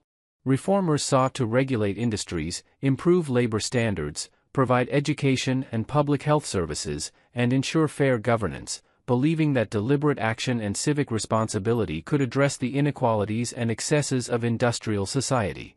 Progressive initiatives included the establishment of child labor laws, workplace safety regulations, sanitation improvements, and the expansion of public education, all aimed at improving the daily lives of ordinary citizens while fostering social cohesion and opportunity. Political reforms such as the direct election of senators, the introduction of initiatives, referendums, and recall procedures sought to give citizens greater control over government, counteracting corruption and special interests. Activists, journalists, and community leaders played crucial roles in exposing injustices, mobilizing public opinion, and advocating for legislative and institutional changes. Women's suffrage movements gained momentum during this era, emphasizing the importance of participation in civic life and the need for inclusive democracy, while social reformers worked to improve housing, food safety, and labor conditions in rapidly growing urban centers. Each reform, each campaign, and each policy change contributed to a continuous narrative of societal adaptation, resilience, and deliberate progress, reflecting the determination of individuals and communities to shape a fairer, healthier, and more accountable nation. The Progressive Era stands as a testament to the capacity of organized effort, civic engagement, and thoughtful reform to address systemic challenges, leaving an enduring impact on American governance, social welfare, and the broader trajectory of the nation. Daily life during the Progressive Era was marked by a growing awareness of social responsibility, activism, and the pursuit of practical solutions to the pressing problems of urbanization and industrial growth. Reformers, often educators, journalists, or civic leaders, worked tirelessly to improve living conditions in rapidly expanding cities, visiting tenements, schools, and factories to document overcrowding, poor sanitation, and unsafe working environments. Settlement houses, such as those founded by Jane Addams and other social pioneers, provided education, childcare, vocational training, and cultural programs, serving as hubs for community support and empowerment. Women's groups organized campaigns for labor rights, suffrage, and public health initiatives, mobilizing volunteers and engaging with local and national governments to influence policy. Investigative journalists, known as muckrakers, exposed corruption in politics, unsafe working conditions, and monopolistic practices, sparking public outrage and legislative action. Efforts to regulate food safety, public health, housing codes, and workplace conditions were often painstakingly slow, requiring research, advocacy, negotiation, and collaboration among diverse groups with sometimes competing interests. Each day of activism involved meticulous documentation, education, community organizing, and direct engagement with those affected, gradually building awareness, support, and change. Urban infrastructure, including water supply, sewage systems, public transportation, and schools, was gradually improved, reflecting the tangible outcomes of persistent reform efforts and civic commitment. The collective work of reformers and citizens created a continuous narrative of resilience, adaptation, and deliberate social progress, illustrating how sustained effort and thoughtful advocacy could address systemic challenges and improve the quality of life for ordinary people. The Progressive Era demonstrates the power of organized action, community involvement, and policy-driven reform to reshape society, leaving a lasting imprint on public governance, social welfare, and the ethical standards guiding American urban and industrial life. Each initiative, campaign, and improvement contributed to a larger historical narrative of incremental progress, revealing how ordinary people, through dedication and collaboration, could influence the trajectory of an entire nation. The Progressive Era witnessed a series of major legislative reforms that fundamentally reshaped the political, economic, and social landscape of the United States, reflecting the determination of reformers to create a fairer and more accountable society. Labor laws limited working hours, established safety standards, and prohibited child labor in many industries, directly improving conditions for millions of workers and setting precedents for future labor protections. Antitrust laws, including the Sherman Antitrust Act and subsequent legislation, aim to curb monopolistic practices, encourage competition, and protect consumers from the abuses of unchecked corporate power.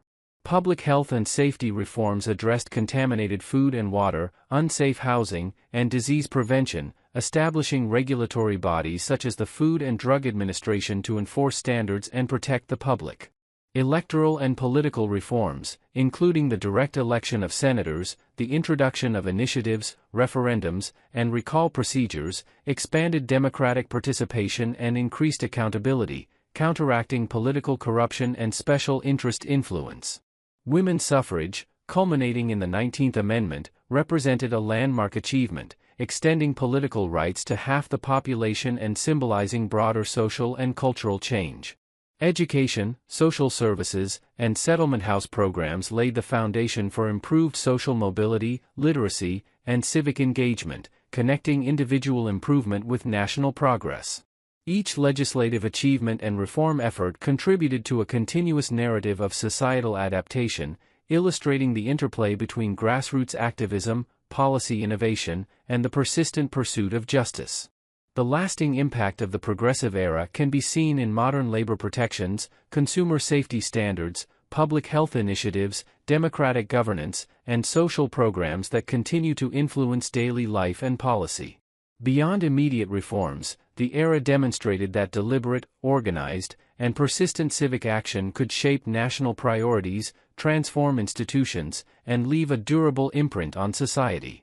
The Progressive Era thus serves as a testament to the power of collective effort, thoughtful legislation, and social responsibility, highlighting how sustained dedication to reform and public welfare can alter the course of history and create a more equitable, informed, and resilient nation.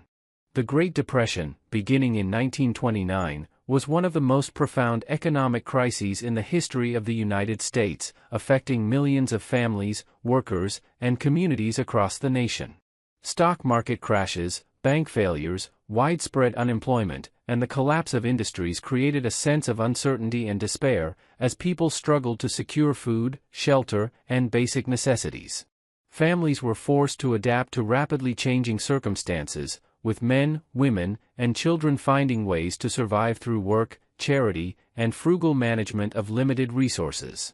Breadlines, soup kitchens, and relief programs became common sights in cities and towns, illustrating both the severity of the crisis and the resilience of communities determined to help one another. Rural areas faced additional hardships, as drought, soil erosion, and falling crop prices compounded economic struggles, leading to migration, displacement, and the reshaping of farming communities. The psychological toll of the Great Depression was immense, with anxiety, stress, and uncertainty affecting daily life, yet it also fostered ingenuity, solidarity, and a sense of shared experience among those enduring hardship. In response to the crisis, President Franklin D. Roosevelt introduced the New Deal, a series of programs, policies, and reforms designed to provide relief, recovery, and reform to the American people and economy. The New Deal created jobs through public works projects, supported struggling farmers, stabilized banks, and introduced social safety nets that would shape the role of government in American life for generations. Each program, from the Civilian Conservation Corps to the Social Security Act, contributed to a continuous narrative of adaptation, resilience, and national renewal, illustrating how coordinated policy, collective effort, and civic leadership could address the most pressing challenges of the time. The Great Depression and the New Deal reveal the profound interplay between economic forces, human endurance, and the capacity of institutions to respond to crises, leaving a lasting legacy on the economic, social, and political landscape of the United States. During the Great Depression, daily life for millions of Americans was marked by scarcity, uncertainty, and relentless struggle, as families adapted to the harsh realities of economic collapse. Men and women searched tirelessly for employment, often taking on multiple low-paying or temporary jobs, while children contributed to household income or helped care for siblings, adjusting to a rhythm of life defined by survival rather than comfort. In cities, long breadlines and crowded soup kitchens became routine, providing essential sustenance and a place of shared endurance, while in rural areas, families faced failing crops, dust storms, and falling commodity prices, compelling many to abandon farms and migrate westward in search of opportunity. Communities demonstrated resilience, relying on mutual aid, informal networks, and local charities to share resources, support the sick and elderly, and maintain a sense of solidarity despite pervasive hardship. Makeshift homes, temporary shelters, and overcrowded boarding houses became living spaces for displaced families, as adaptation required both ingenuity and cooperation. Migration reshaped social landscapes, with entire towns experiencing an influx of newcomers seeking work or stability, while cultural exchange, shared experiences, and collective problem-solving fostered new forms of social cohesion. Families learned to economize, conserve, and innovate, turning scarcity into resourcefulness, while civic organizations and religious groups organized relief efforts, education programs, and community activities to sustain morale and provide practical assistance. Each day, each act of resilience, and each small victory in securing food, shelter, or employment contributed to a continuous narrative of endurance, adaptation, and human ingenuity under extraordinary circumstances.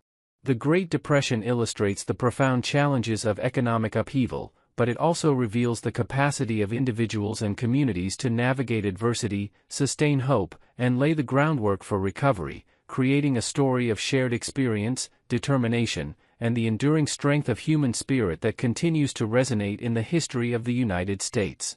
In response to the unprecedented economic hardship of the Great Depression, President Franklin D. Roosevelt's New Deal introduced a comprehensive series of programs and policies aimed at providing relief, recovery, and long-term reform, fundamentally reshaping the relationship between government and citizens. Agencies such as the Civilian Conservation Corps, CCC, and the Works Progress Administration, WPA, created employment opportunities, engaging millions of Americans in public works projects that improved infrastructure, preserved natural resources, and supported community development. The Social Security Act established a safety net for the elderly, disabled, and unemployed, marking a historic shift toward government responsibility for social welfare. Programs targeting farmers, such as the Agricultural Adjustment Act, sought to stabilize crop prices, provide financial support, and prevent further displacement, while initiatives like the Federal Deposit Insurance Corporation, FDIC, restored confidence in the banking system and safeguarded individual savings. Relief efforts were complemented by reforms in labor law, public housing, and education, each contributing to a continuous narrative of resilience, adaptation, and systematic intervention aimed at restoring economic stability. The New Deal also fostered civic engagement, as ordinary citizens participated in programs, committees, and local projects, reinforcing a sense of community and collective action during times of crisis. The long-term economic impact of the New Deal was profound, as it established mechanisms for managing financial crises, promoted employment, and provided social protections that continue to influence American policy and governance today. Each project completed, each policy enacted, and each community aided reflected a deliberate effort to address both immediate suffering and structural weaknesses in the economy, illustrating how coordinated government action, human labor, and social cooperation could transform adversity into opportunity. The story of the New Deal is not only one of policy and legislation but also a testament to the resilience, determination, and ingenuity of a nation confronting immense challenges, leaving an enduring legacy of social responsibility, economic reform, and hope that shaped the trajectory of American history. When the United States entered World War II in 1941, the nation underwent a massive transformation as everyday life shifted toward total mobilization in support of the war effort. Factories that once produced consumer goods were converted into centers of military production, manufacturing airplanes, ships, tanks, uniforms, and ammunition at an unprecedented scale. Cities and towns echoed with the steady rhythm of machinery, symbolizing a collective commitment to national defense and industrial efficiency. Millions of men joined the armed forces, leaving behind families, farms, and jobs, while women entered the workforce in record numbers, filling roles in factories, offices, and transportation systems. This period reshaped traditional social roles, as households adapted to new responsibilities and rhythms of daily life. Rationing became a routine part of existence, with families carefully managing limited supplies of food, fuel, rubber, and metal, learning to conserve, reuse, and share resources responsibly. Victory gardens appeared in backyards and community spaces, providing supplemental food and fostering a sense of participation and contribution to the national effort. Communities organized scrap drives, bond campaigns, and volunteer initiatives, reinforcing unity, cooperation, and shared purpose across neighborhoods and cities. Schools incorporated wartime lessons, newspapers carried updates from the front, and radio broadcasts connected citizens to global events, blending daily routine with awareness of distant battles and sacrifices. Despite anxiety, uncertainty, and separation from loved ones, the home front developed a quiet resilience, grounded in routine, discipline, and collective responsibility. Each factory shift completed, each ration carefully measured, and each letter exchanged between soldiers and families contributed to a continuous narrative of endurance, unity, and national commitment, illustrating how ordinary citizens adapted their daily lives to support an extraordinary global conflict. The mobilization of the home front stands as a testament to cooperation, organization, and the capacity of society to align individual effort with collective purpose during times of immense challenge and transformation. Daily life for civilians during World War II unfolded within a steady rhythm of duty, patience, and quiet determination, as families adjusted to the absence of loved ones serving overseas and the constant awareness of a world in conflict. Mornings often began with factory shifts, school routines, or household responsibilities, all shaped by rationing rules, transportation limitations, and the need to conserve resources. Mothers carefully planned meals using ration coupons, stretching ingredients creatively to ensure nutrition while maintaining a sense of normalcy at the dinner table. Children collected scrap metal, paper, and rubber, learning responsibility and national service through small daily actions that connected them to the broader war effort. Evenings were frequently spent listening to radio broadcasts, reading letters from soldiers, or gathering with neighbors for quiet conversation, reinforcing emotional connection and shared experience. Emotional endurance became a defining feature of the home front, as anxiety, hope, pride, and uncertainty coexisted in daily life. Families learned to cope with delayed communication, occasional bad news, and the constant anticipation of change, relying on routines, faith, and community support to maintain stability and morale. Women's expanded participation in the workforce reshaped social expectations, fostering independence, skill development, and long-term shifts in gender roles that extended beyond the war years.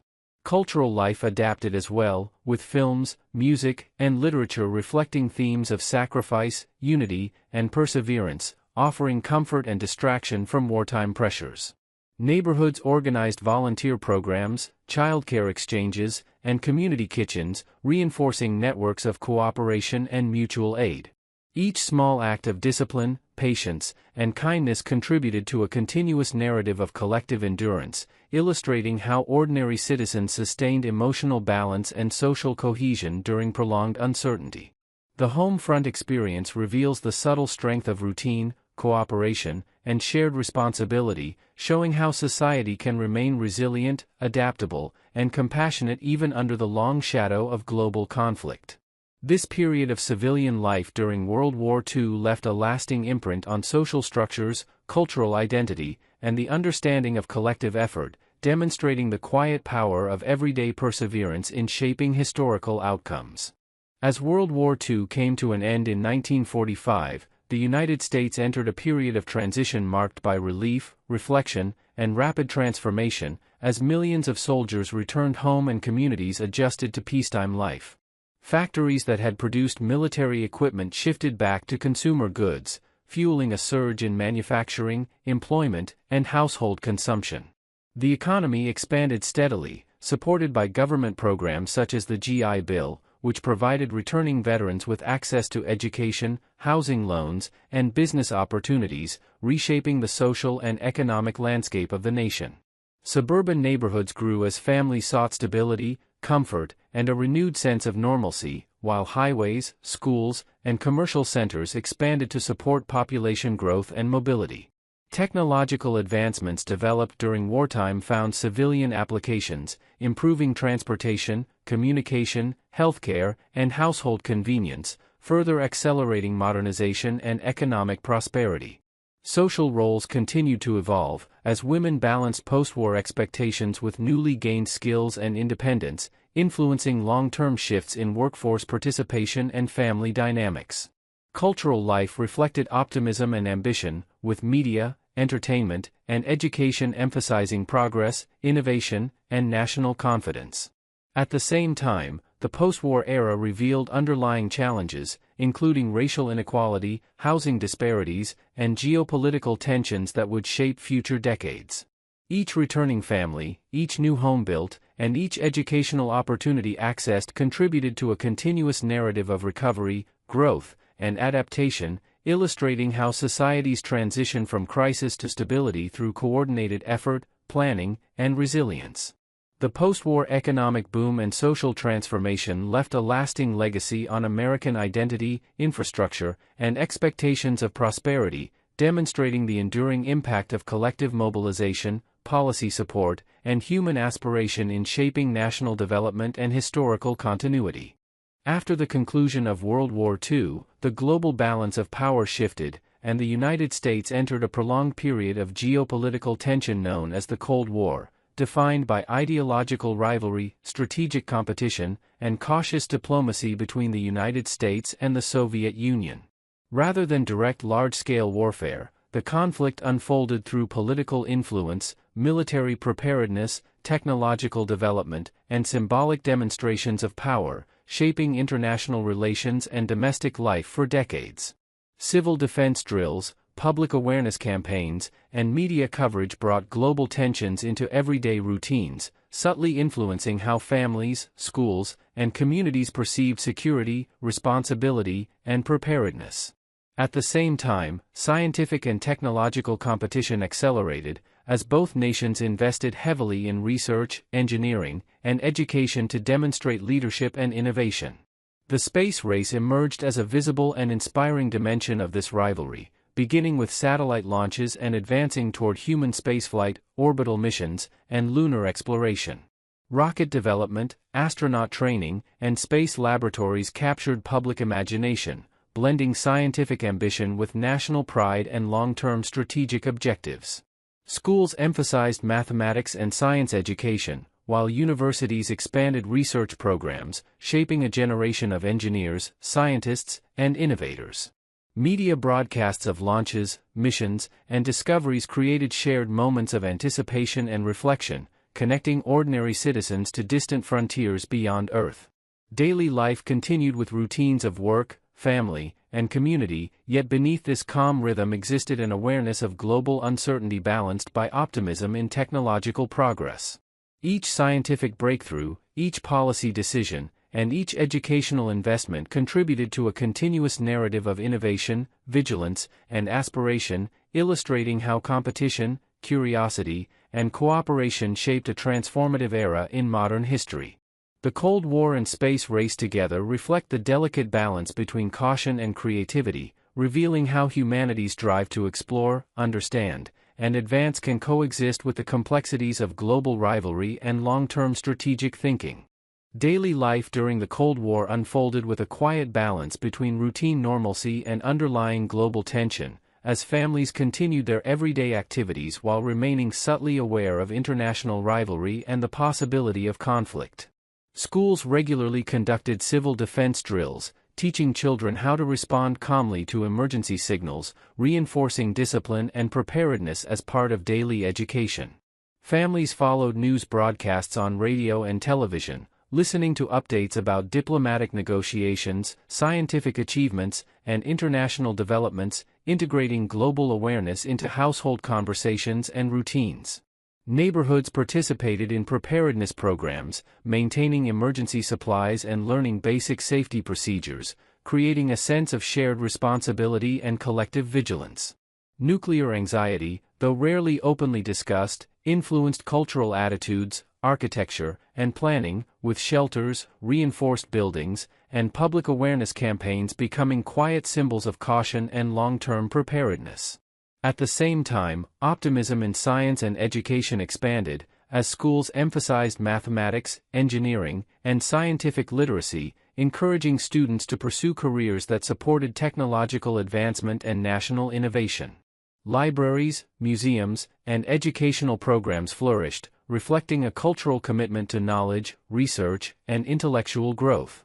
Popular culture mirrored the era's themes, with films, literature, and music exploring ideas of space exploration, futuristic technology, heroism, and human resilience, offering both inspiration and subtle reflection on global uncertainty. Community life remained grounded in shared routines, local events, and social traditions, providing emotional stability and continuity amid larger geopolitical concerns. Each classroom lesson, each news broadcast, and each quiet act of preparedness contributed to a continuous narrative of adaptation, awareness, and measured optimism, illustrating how societies integrate caution with curiosity and progress. The Cold War civilian experience reveals the subtle psychological balance between security and aspiration, demonstrating how everyday life can remain steady and meaningful even when shaped by distant geopolitical forces and long-term uncertainty. The global focus gradually shifted toward the vast and silent expanse of space, where technological ambition transformed into a peaceful yet competitive pursuit known as the space race, an era defined by steady innovation, patient experimentation, and the quiet determination of scientists, engineers, and educators who worked behind laboratory doors and control rooms. Early satellite launches introduced humanity to the idea that machines could orbit the Earth endlessly, transmitting signals across continents and oceans, inspiring curiosity and confidence in scientific capability. Step by step, engineers refined rocket propulsion systems, guidance controls, and life support technologies, allowing longer missions and safer travel beyond the atmosphere. Each successful launch reinforced a sense of disciplined progress rather than dramatic urgency, emphasizing careful planning, systematic testing, and incremental learning. Astronaut training programs emphasized physical endurance, technical precision, and emotional stability, cultivating a culture of calm professionalism and teamwork. Public broadcasts of launches and landings became shared moments of collective attention, encouraging families to gather quietly around televisions and radios, observing controlled procedures and precise communication rather than spectacle. Educational institutions adapted curricula to support aerospace engineering, astronomy, physics, and mathematics, encouraging analytical thinking and long-term problem-solving skills among students. Libraries expanded scientific collections, research institutions increased funding, and international cooperation slowly emerged through shared data and peaceful exploration objectives. The moon landing symbolized not only technological achievement but also the culmination of disciplined patience, thousands of coordinated systems operating in harmony, and the careful management of risk over extended timelines. Satellites improved global communication, weather forecasting, navigation, and scientific observation, quietly enhancing everyday life without immediate attention or excitement. Long-term technological impacts extended into computing, materials science, medical monitoring, and environmental research, influencing industrial standards and academic research practices. The space race gradually evolved into sustained space exploration programs focused on research stations, Earth observation, and collaborative missions, reinforcing stability rather than confrontation. Over time, space technology became integrated into daily routines through telecommunications, transportation systems, and scientific infrastructure, shaping modern society in subtle yet persistent ways. The calm persistence of space exploration illustrates how human curiosity, when guided by discipline and cooperation, can generate lasting progress without disrupting the steady rhythm of everyday life. As the decades progressed, the intensity of global rivalry slowly softened, giving way to periods of diplomatic dialogue, cultural exchange, and cautious cooperation, allowing societies to transition from constant alertness toward a more balanced and reflective pace of living. International agreements on arms limitation encouraged stability, reducing immediate fear while reinforcing long-term strategic responsibility among nations. Scientific collaboration expanded across borders, with shared research initiatives in medicine, environmental science, and space exploration fostering mutual understanding and technical standardization. Cultural exchanges introduced music, literature, academic conferences, and artistic performances across international boundaries, encouraging appreciation for diverse traditions and perspectives while maintaining calm continuity in everyday life. Educational systems emphasized critical thinking, global awareness, and peaceful innovation, preparing future generations to approach complex challenges with patience rather than urgency. Urban development reflected stability through improved infrastructure, public transportation systems, community planning, and environmental conservation efforts, creating comfortable and predictable living environments. Media coverage gradually shifted from crisis-driven narratives toward analytical reporting, historical reflection, and long-form educational programming, offering audiences deeper understanding without emotional intensity. Households adopted emerging technologies such as personal computers, improved telecommunications, and energy-efficient appliances, quietly enhancing productivity and convenience while maintaining familiar routines. Work environments integrated automation and digital management systems, improving accuracy, safety, and efficiency across industries without dramatic disruption. Public health initiatives advanced steadily, improving sanitation, medical accessibility, and preventive care practices, contributing to longer life expectancy and stable community well-being. Social institutions strengthened civic participation through volunteerism, education programs, and local governance involvement, reinforcing trust and shared responsibility. Over time, the gradual normalization of international cooperation and technological maturity established a sense of measured confidence, demonstrating that long-term stability emerges through consistent dialogue, disciplined planning, and sustained mutual respect rather than rapid transformation. With the passage of time, the legacy of the Cold War quietly settled into academic study, public memory, and institutional learning, shaping how future generations interpret global cooperation, technological responsibility, and long-term strategic thinking.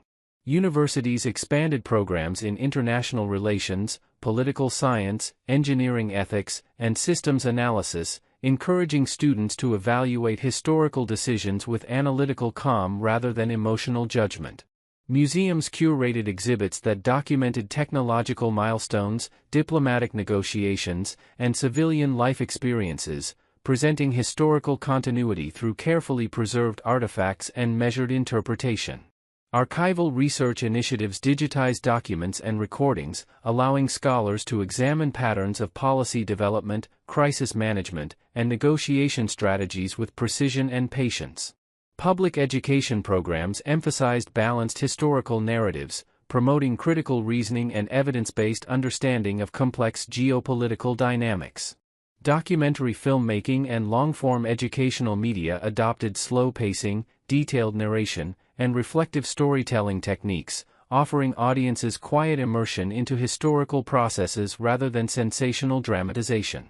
Libraries expanded access to primary sources, academic journals, and curated collections, supporting lifelong learning and intellectual curiosity. Government institutions incorporated lessons from Cold War management into emergency planning, cybersecurity frameworks, and international diplomacy protocols, reinforcing resilience and procedural stability. Technological innovation continued to benefit from early research foundations established during the era, influencing computing architecture, aerospace engineering standards, medical imaging systems, and environmental monitoring technologies. Civic discourse matured toward thoughtful dialogue, emphasizing negotiation, transparency, and institutional accountability as cornerstones of governance. Collective memory gradually transformed anxiety into informed awareness, allowing societies to preserve caution while embracing steady progress and cooperative development. The enduring influence of the Cold War illustrates how prolonged periods of strategic tension can generate durable systems of knowledge, infrastructure, and disciplined governance that continue to support stability and structured growth across generations. As historical reflection deepened, attention gradually expanded beyond political structures and technological systems toward the subtle psychological and cultural rhythms that shaped everyday behavior, personal identity, and long-term social values across multiple generations. Families passed down stories of patience, preparedness, and disciplined decision-making, reinforcing habits of careful planning and emotional restraint in daily routines. Educational environments nurtured structured thinking, encouraging methodical problem-solving, delayed gratification, and respect for procedural systems rather than impulsive action. Workplace cultures emphasized reliability, documentation, quality control, and incremental improvement, embedding stability into organizational behavior and professional ethics. Architectural design reflected functional efficiency, safety standards, and long-term durability, creating living and working spaces optimized for consistency rather than rapid aesthetic change.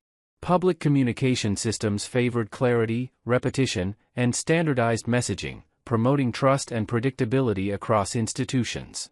Media consumption gradually shifted toward educational programming, historical analysis, and technical literacy content, encouraging reflective engagement rather than emotional stimulation. Cultural expression adopted subtle symbolism, minimalist design, and restrained narrative pacing, allowing audiences to process complex themes quietly and contemplatively. Personal routines stabilized around predictable schedules, community participation, and lifelong learning habits, reinforcing psychological comfort and continuity. Social relationships strengthened through reliability, mutual support, and shared responsibility, fostering calm interpersonal dynamics. Over time, these embedded cultural patterns contributed to resilient societies capable of managing uncertainty without destabilization, preserving continuity while allowing slow, deliberate adaptation to evolving global conditions. The Vietnam War, which spanned 2 decades, profoundly influenced both soldiers on distant battlefields and civilians at home, shaping daily life, culture, and social consciousness in the United States. News of the conflict reached living rooms through newspapers, radio, and television, bringing images of combat, hardship, and political debate into the calm routines of families, schools, and workplaces. Men and women across the nation faced the reality of military drafts, enlistment, and the absence of loved ones, requiring emotional endurance and careful adjustment of household responsibilities. Communities organized support networks, sending care packages, writing letters, and holding local events to maintain morale and connection with soldiers overseas. At the same time, a growing anti-war movement encouraged public discussion, protests, and civic engagement, challenging traditional authority while fostering dialogue about ethics, policy, and social responsibility. Colleges and universities became centers of debate, reflection, and activism, encouraging students to explore history, political theory, and moral philosophy alongside their daily studies. Music, literature, and art reflected both the anxiety and hope of the era, offering comfort, critique, and a sense of shared experience. Families adapted by creating routines of communication, maintaining local social connections, and finding stability through church, school, and neighborhood activities. The war's presence was subtle yet persistent in everyday life, influencing educational priorities, media consumption, and social attitudes while leaving a lasting imprint on national consciousness. Each letter sent, each conversation held, and each act of civic participation contributed to a continuous narrative of adaptation, resilience, and moral reflection, illustrating how ordinary citizens engaged with the complexities of distant conflict without allowing daily life to dissolve into chaos. The Vietnam War period underscores the delicate balance between global events and domestic stability, showing how communities navigate uncertainty, uphold shared values, and sustain continuity even amidst prolonged geopolitical tension. As the Vietnam War continued, a significant portion of the American population became increasingly vocal in expressing opposition, giving rise to a widespread anti-war movement that subtly reshaped daily life, public discourse, and cultural expression. College campuses, city streets, and community centers became arenas of reflection, debate, and peaceful protest, as students, intellectuals, and ordinary citizens gathered to voice concerns about military strategy, ethical considerations, and the human cost of conflict. Music and art emerged as powerful tools of communication, conveying messages of resistance, hope, and social critique through songs, murals, literature, and theatrical performances, quietly influencing attitudes while providing solace and shared identity. Newspapers, radio, and television carried images and narratives of both the battlefield and domestic activism, fostering awareness without overwhelming the routines of everyday life. Families engaged in conversations about morality, policy, and personal responsibility, balancing differing opinions while maintaining stability at home. Civil rights organizations, youth groups, and labor unions often collaborated with anti-war advocates, highlighting intersections between social justice, equality, and global responsibility. Public demonstrations, sit-ins, and teach-ins created a measured rhythm of civic engagement, encouraging reflection, dialogue, and participatory decision-making rather than immediate disruption. Cultural shifts during this period also influenced fashion, entertainment, and media consumption, as symbols of peace, unity, and individual expression became integrated into daily experience. Each letter written, song composed, and assembly organized contributed to a continuous narrative of civic responsibility, moral awareness, and social transformation, illustrating how ordinary people navigated complex political and ethical challenges while preserving the rhythms of everyday life. The anti-war movement and its associated cultural impact left a lasting legacy on American society, shaping attitudes toward governance, personal agency, and the power of collective action to influence national policy while reinforcing the importance of thoughtful, deliberate engagement with contemporary issues. During the mid-20th century, the United States experienced a profound wave of social change as the civil rights movement sought to challenge systemic racial inequality and secure equal rights for African Americans and other marginalized communities. Daily life for many citizens became intertwined with both the visible and subtle impacts of activism, legal battles, and cultural transformation. Families discussed issues of justice, equality, and civic responsibility around kitchen tables, preparing younger generations to understand both historical context and contemporary struggles. In cities, towns, and rural areas, peaceful marches, sit-ins, and boycotts created a rhythm of public engagement, blending organized protest with community solidarity, as participants coordinated schedules, transportation, and communication to maximize impact while maintaining safety and cohesion. Schools and universities became focal points for education, discussion, and activism, encouraging students to engage critically with history, law, and ethical decision-making, while also participating in demonstrations and civic campaigns that connected classroom learning to real-world experience. Churches and religious organizations often served as both moral guidance centers and logistical support networks, hosting meetings, fundraising efforts, and educational programs that nurtured leadership and collective action. Media coverage brought stories of protest, legislative progress, and local victories into homes, shaping public perception and reinforcing the idea that ordinary citizens could contribute meaningfully to societal transformation. Cultural expression, through music, literature, and art, reflected both the struggles and aspirations of the era, offering subtle yet persistent reinforcement of ideals such as dignity, perseverance, and nonviolent resistance. Each march organized, each petition circulated, and each conversation held within families or neighborhoods contributed to a continuous narrative of courage, resilience, and societal adaptation. The civil rights movement not only advanced legal and institutional reforms, such as the Civil Rights Act and Voting Rights Act, but also reshaped social consciousness, community engagement, and cultural understanding, illustrating how deliberate, coordinated, and peaceful action can gradually transform both public institutions and the daily rhythms of life in society. Grassroots activism formed the backbone of the civil rights movement, as ordinary citizens in towns and neighborhoods across the United States quietly and persistently organized, educated, and advocated for social change. Local leaders, teachers, students, and clergy coordinated voter registration drives, community meetings, and educational workshops, blending routine daily activities with the purposeful work of social transformation. Churches and community centers often doubled as organizing hubs, where families gathered to discuss strategy, plan marches, or offer mutual support, creating an environment where collective effort became part of daily rhythm. Social programs emerged to address immediate needs, providing literacy education, job training, childcare, and legal assistance, ensuring that the movement not only challenged institutional injustice but also strengthened community resilience and capacity. Cultural influence was evident in music, art, theater, and literature, which celebrated identity, resilience, and aspiration, offering inspiration while subtly educating audiences on equality, justice, and human dignity.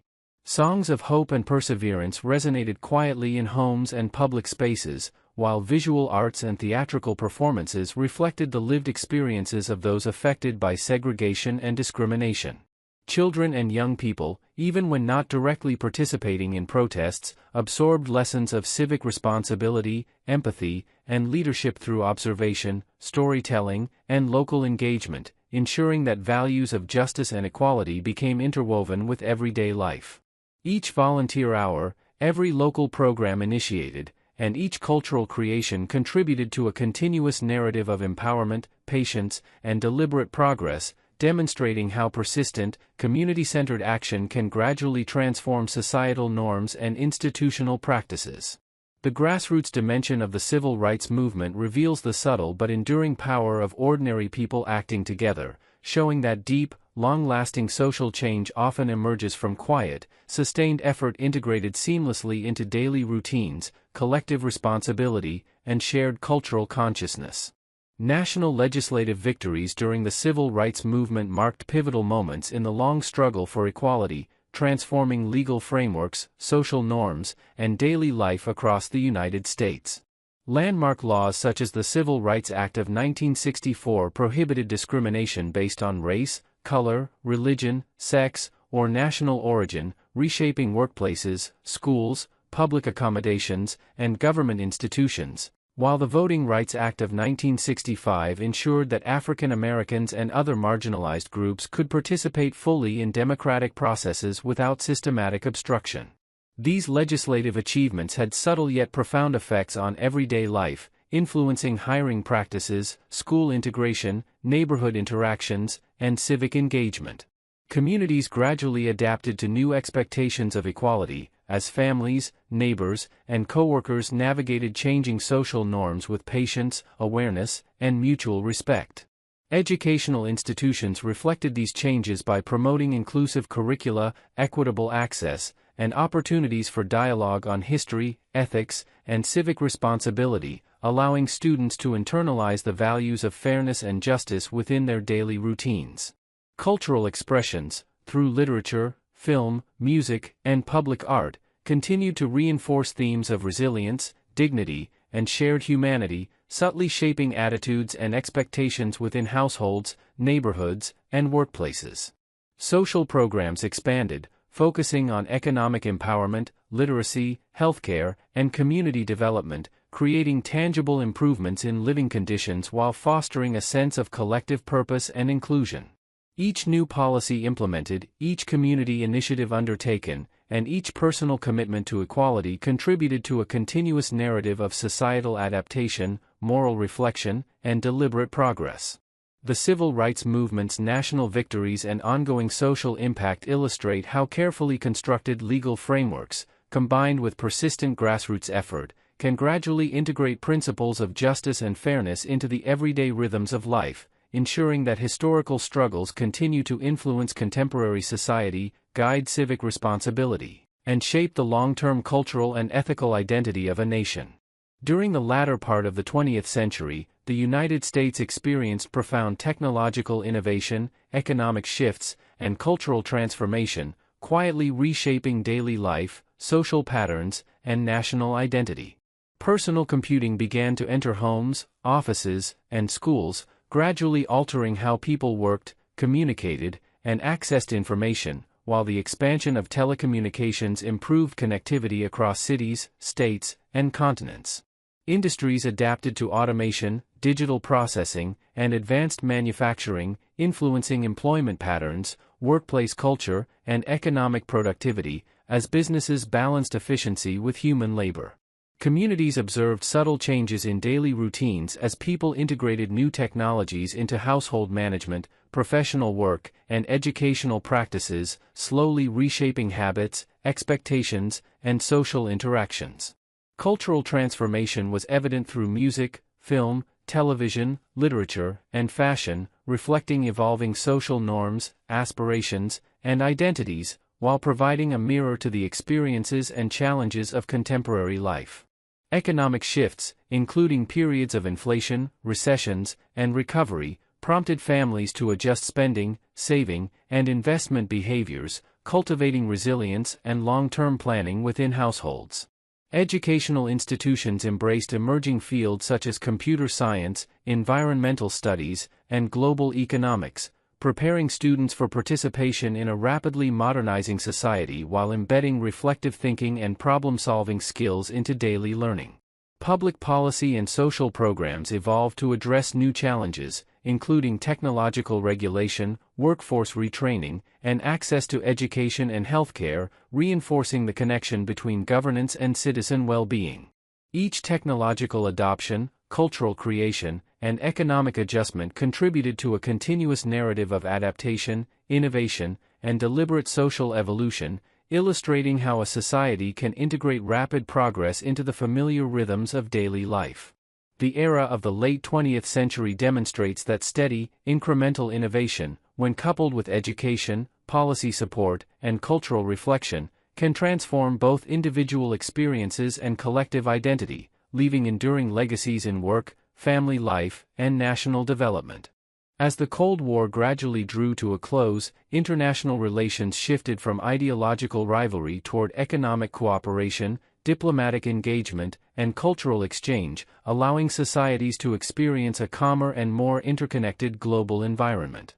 The easing of political tensions encouraged expanded trade networks, multinational business operations, and cross-border investment, integrating global markets into everyday consumer life through accessible goods, diverse cultural products, and evolving employment opportunities.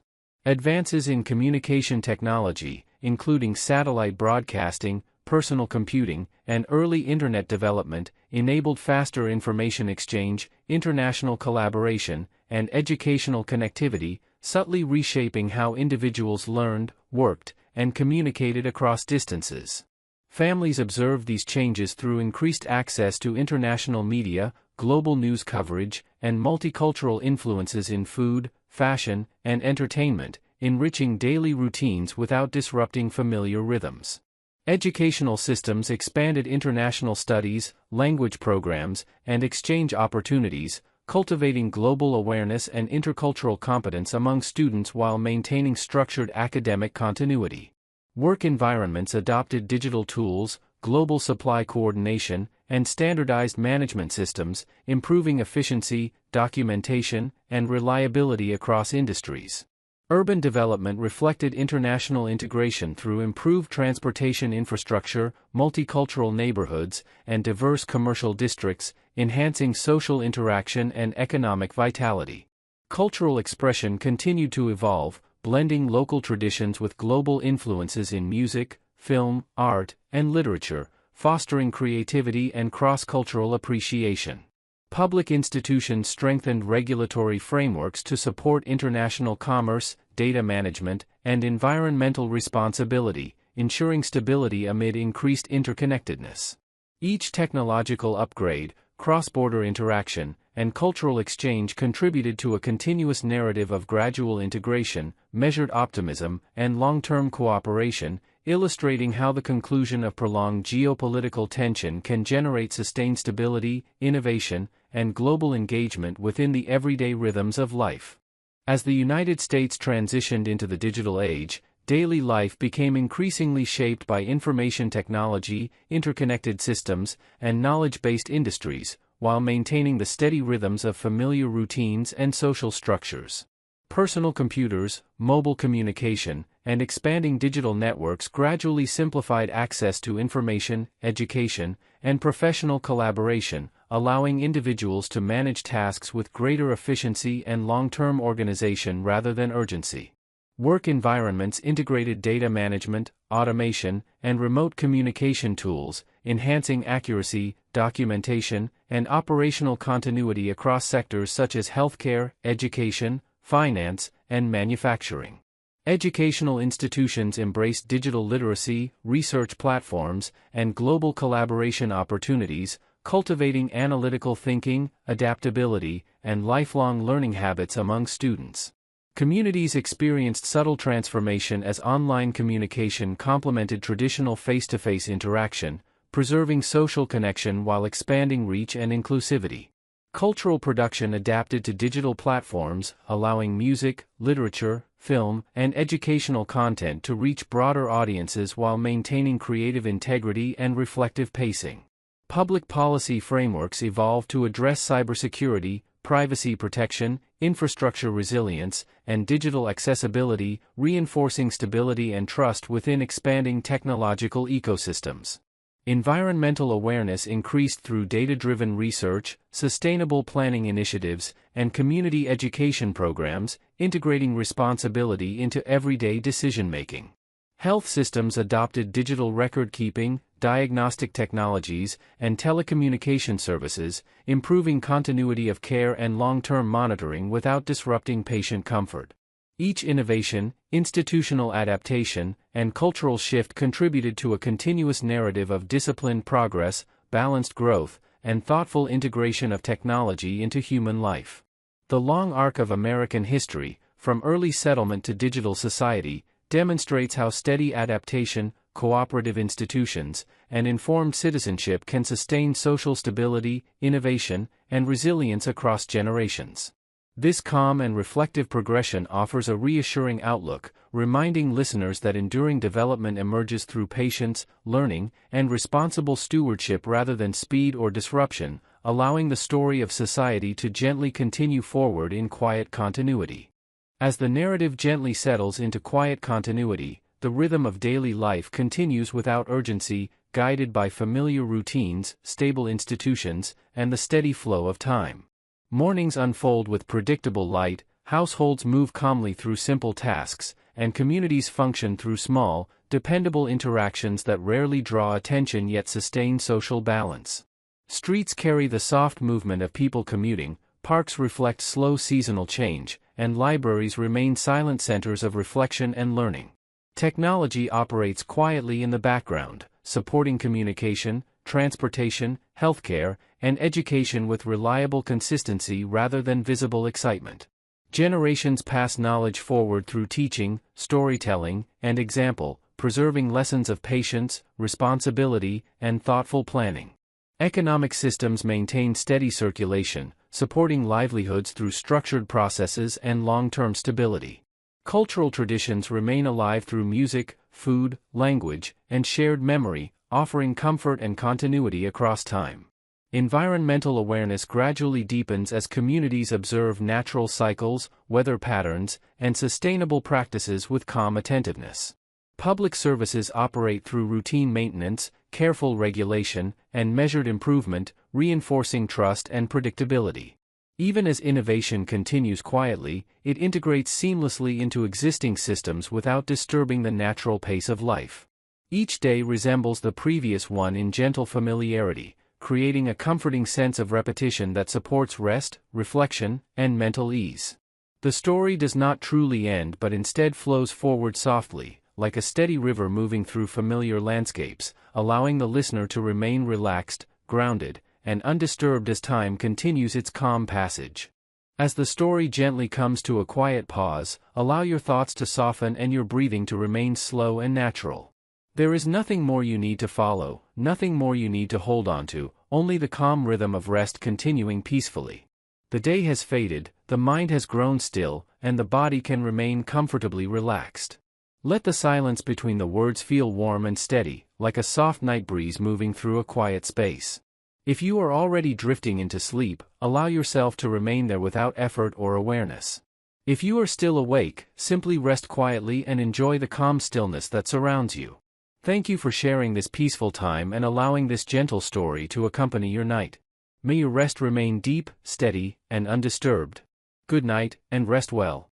If you find this calm storytelling helpful for rest and relaxation, you are gently welcome to support the channel with a quiet like, a simple comment, and a soft subscription, helping this peaceful space continue to grow and reach more listeners who enjoy slow and relaxing history.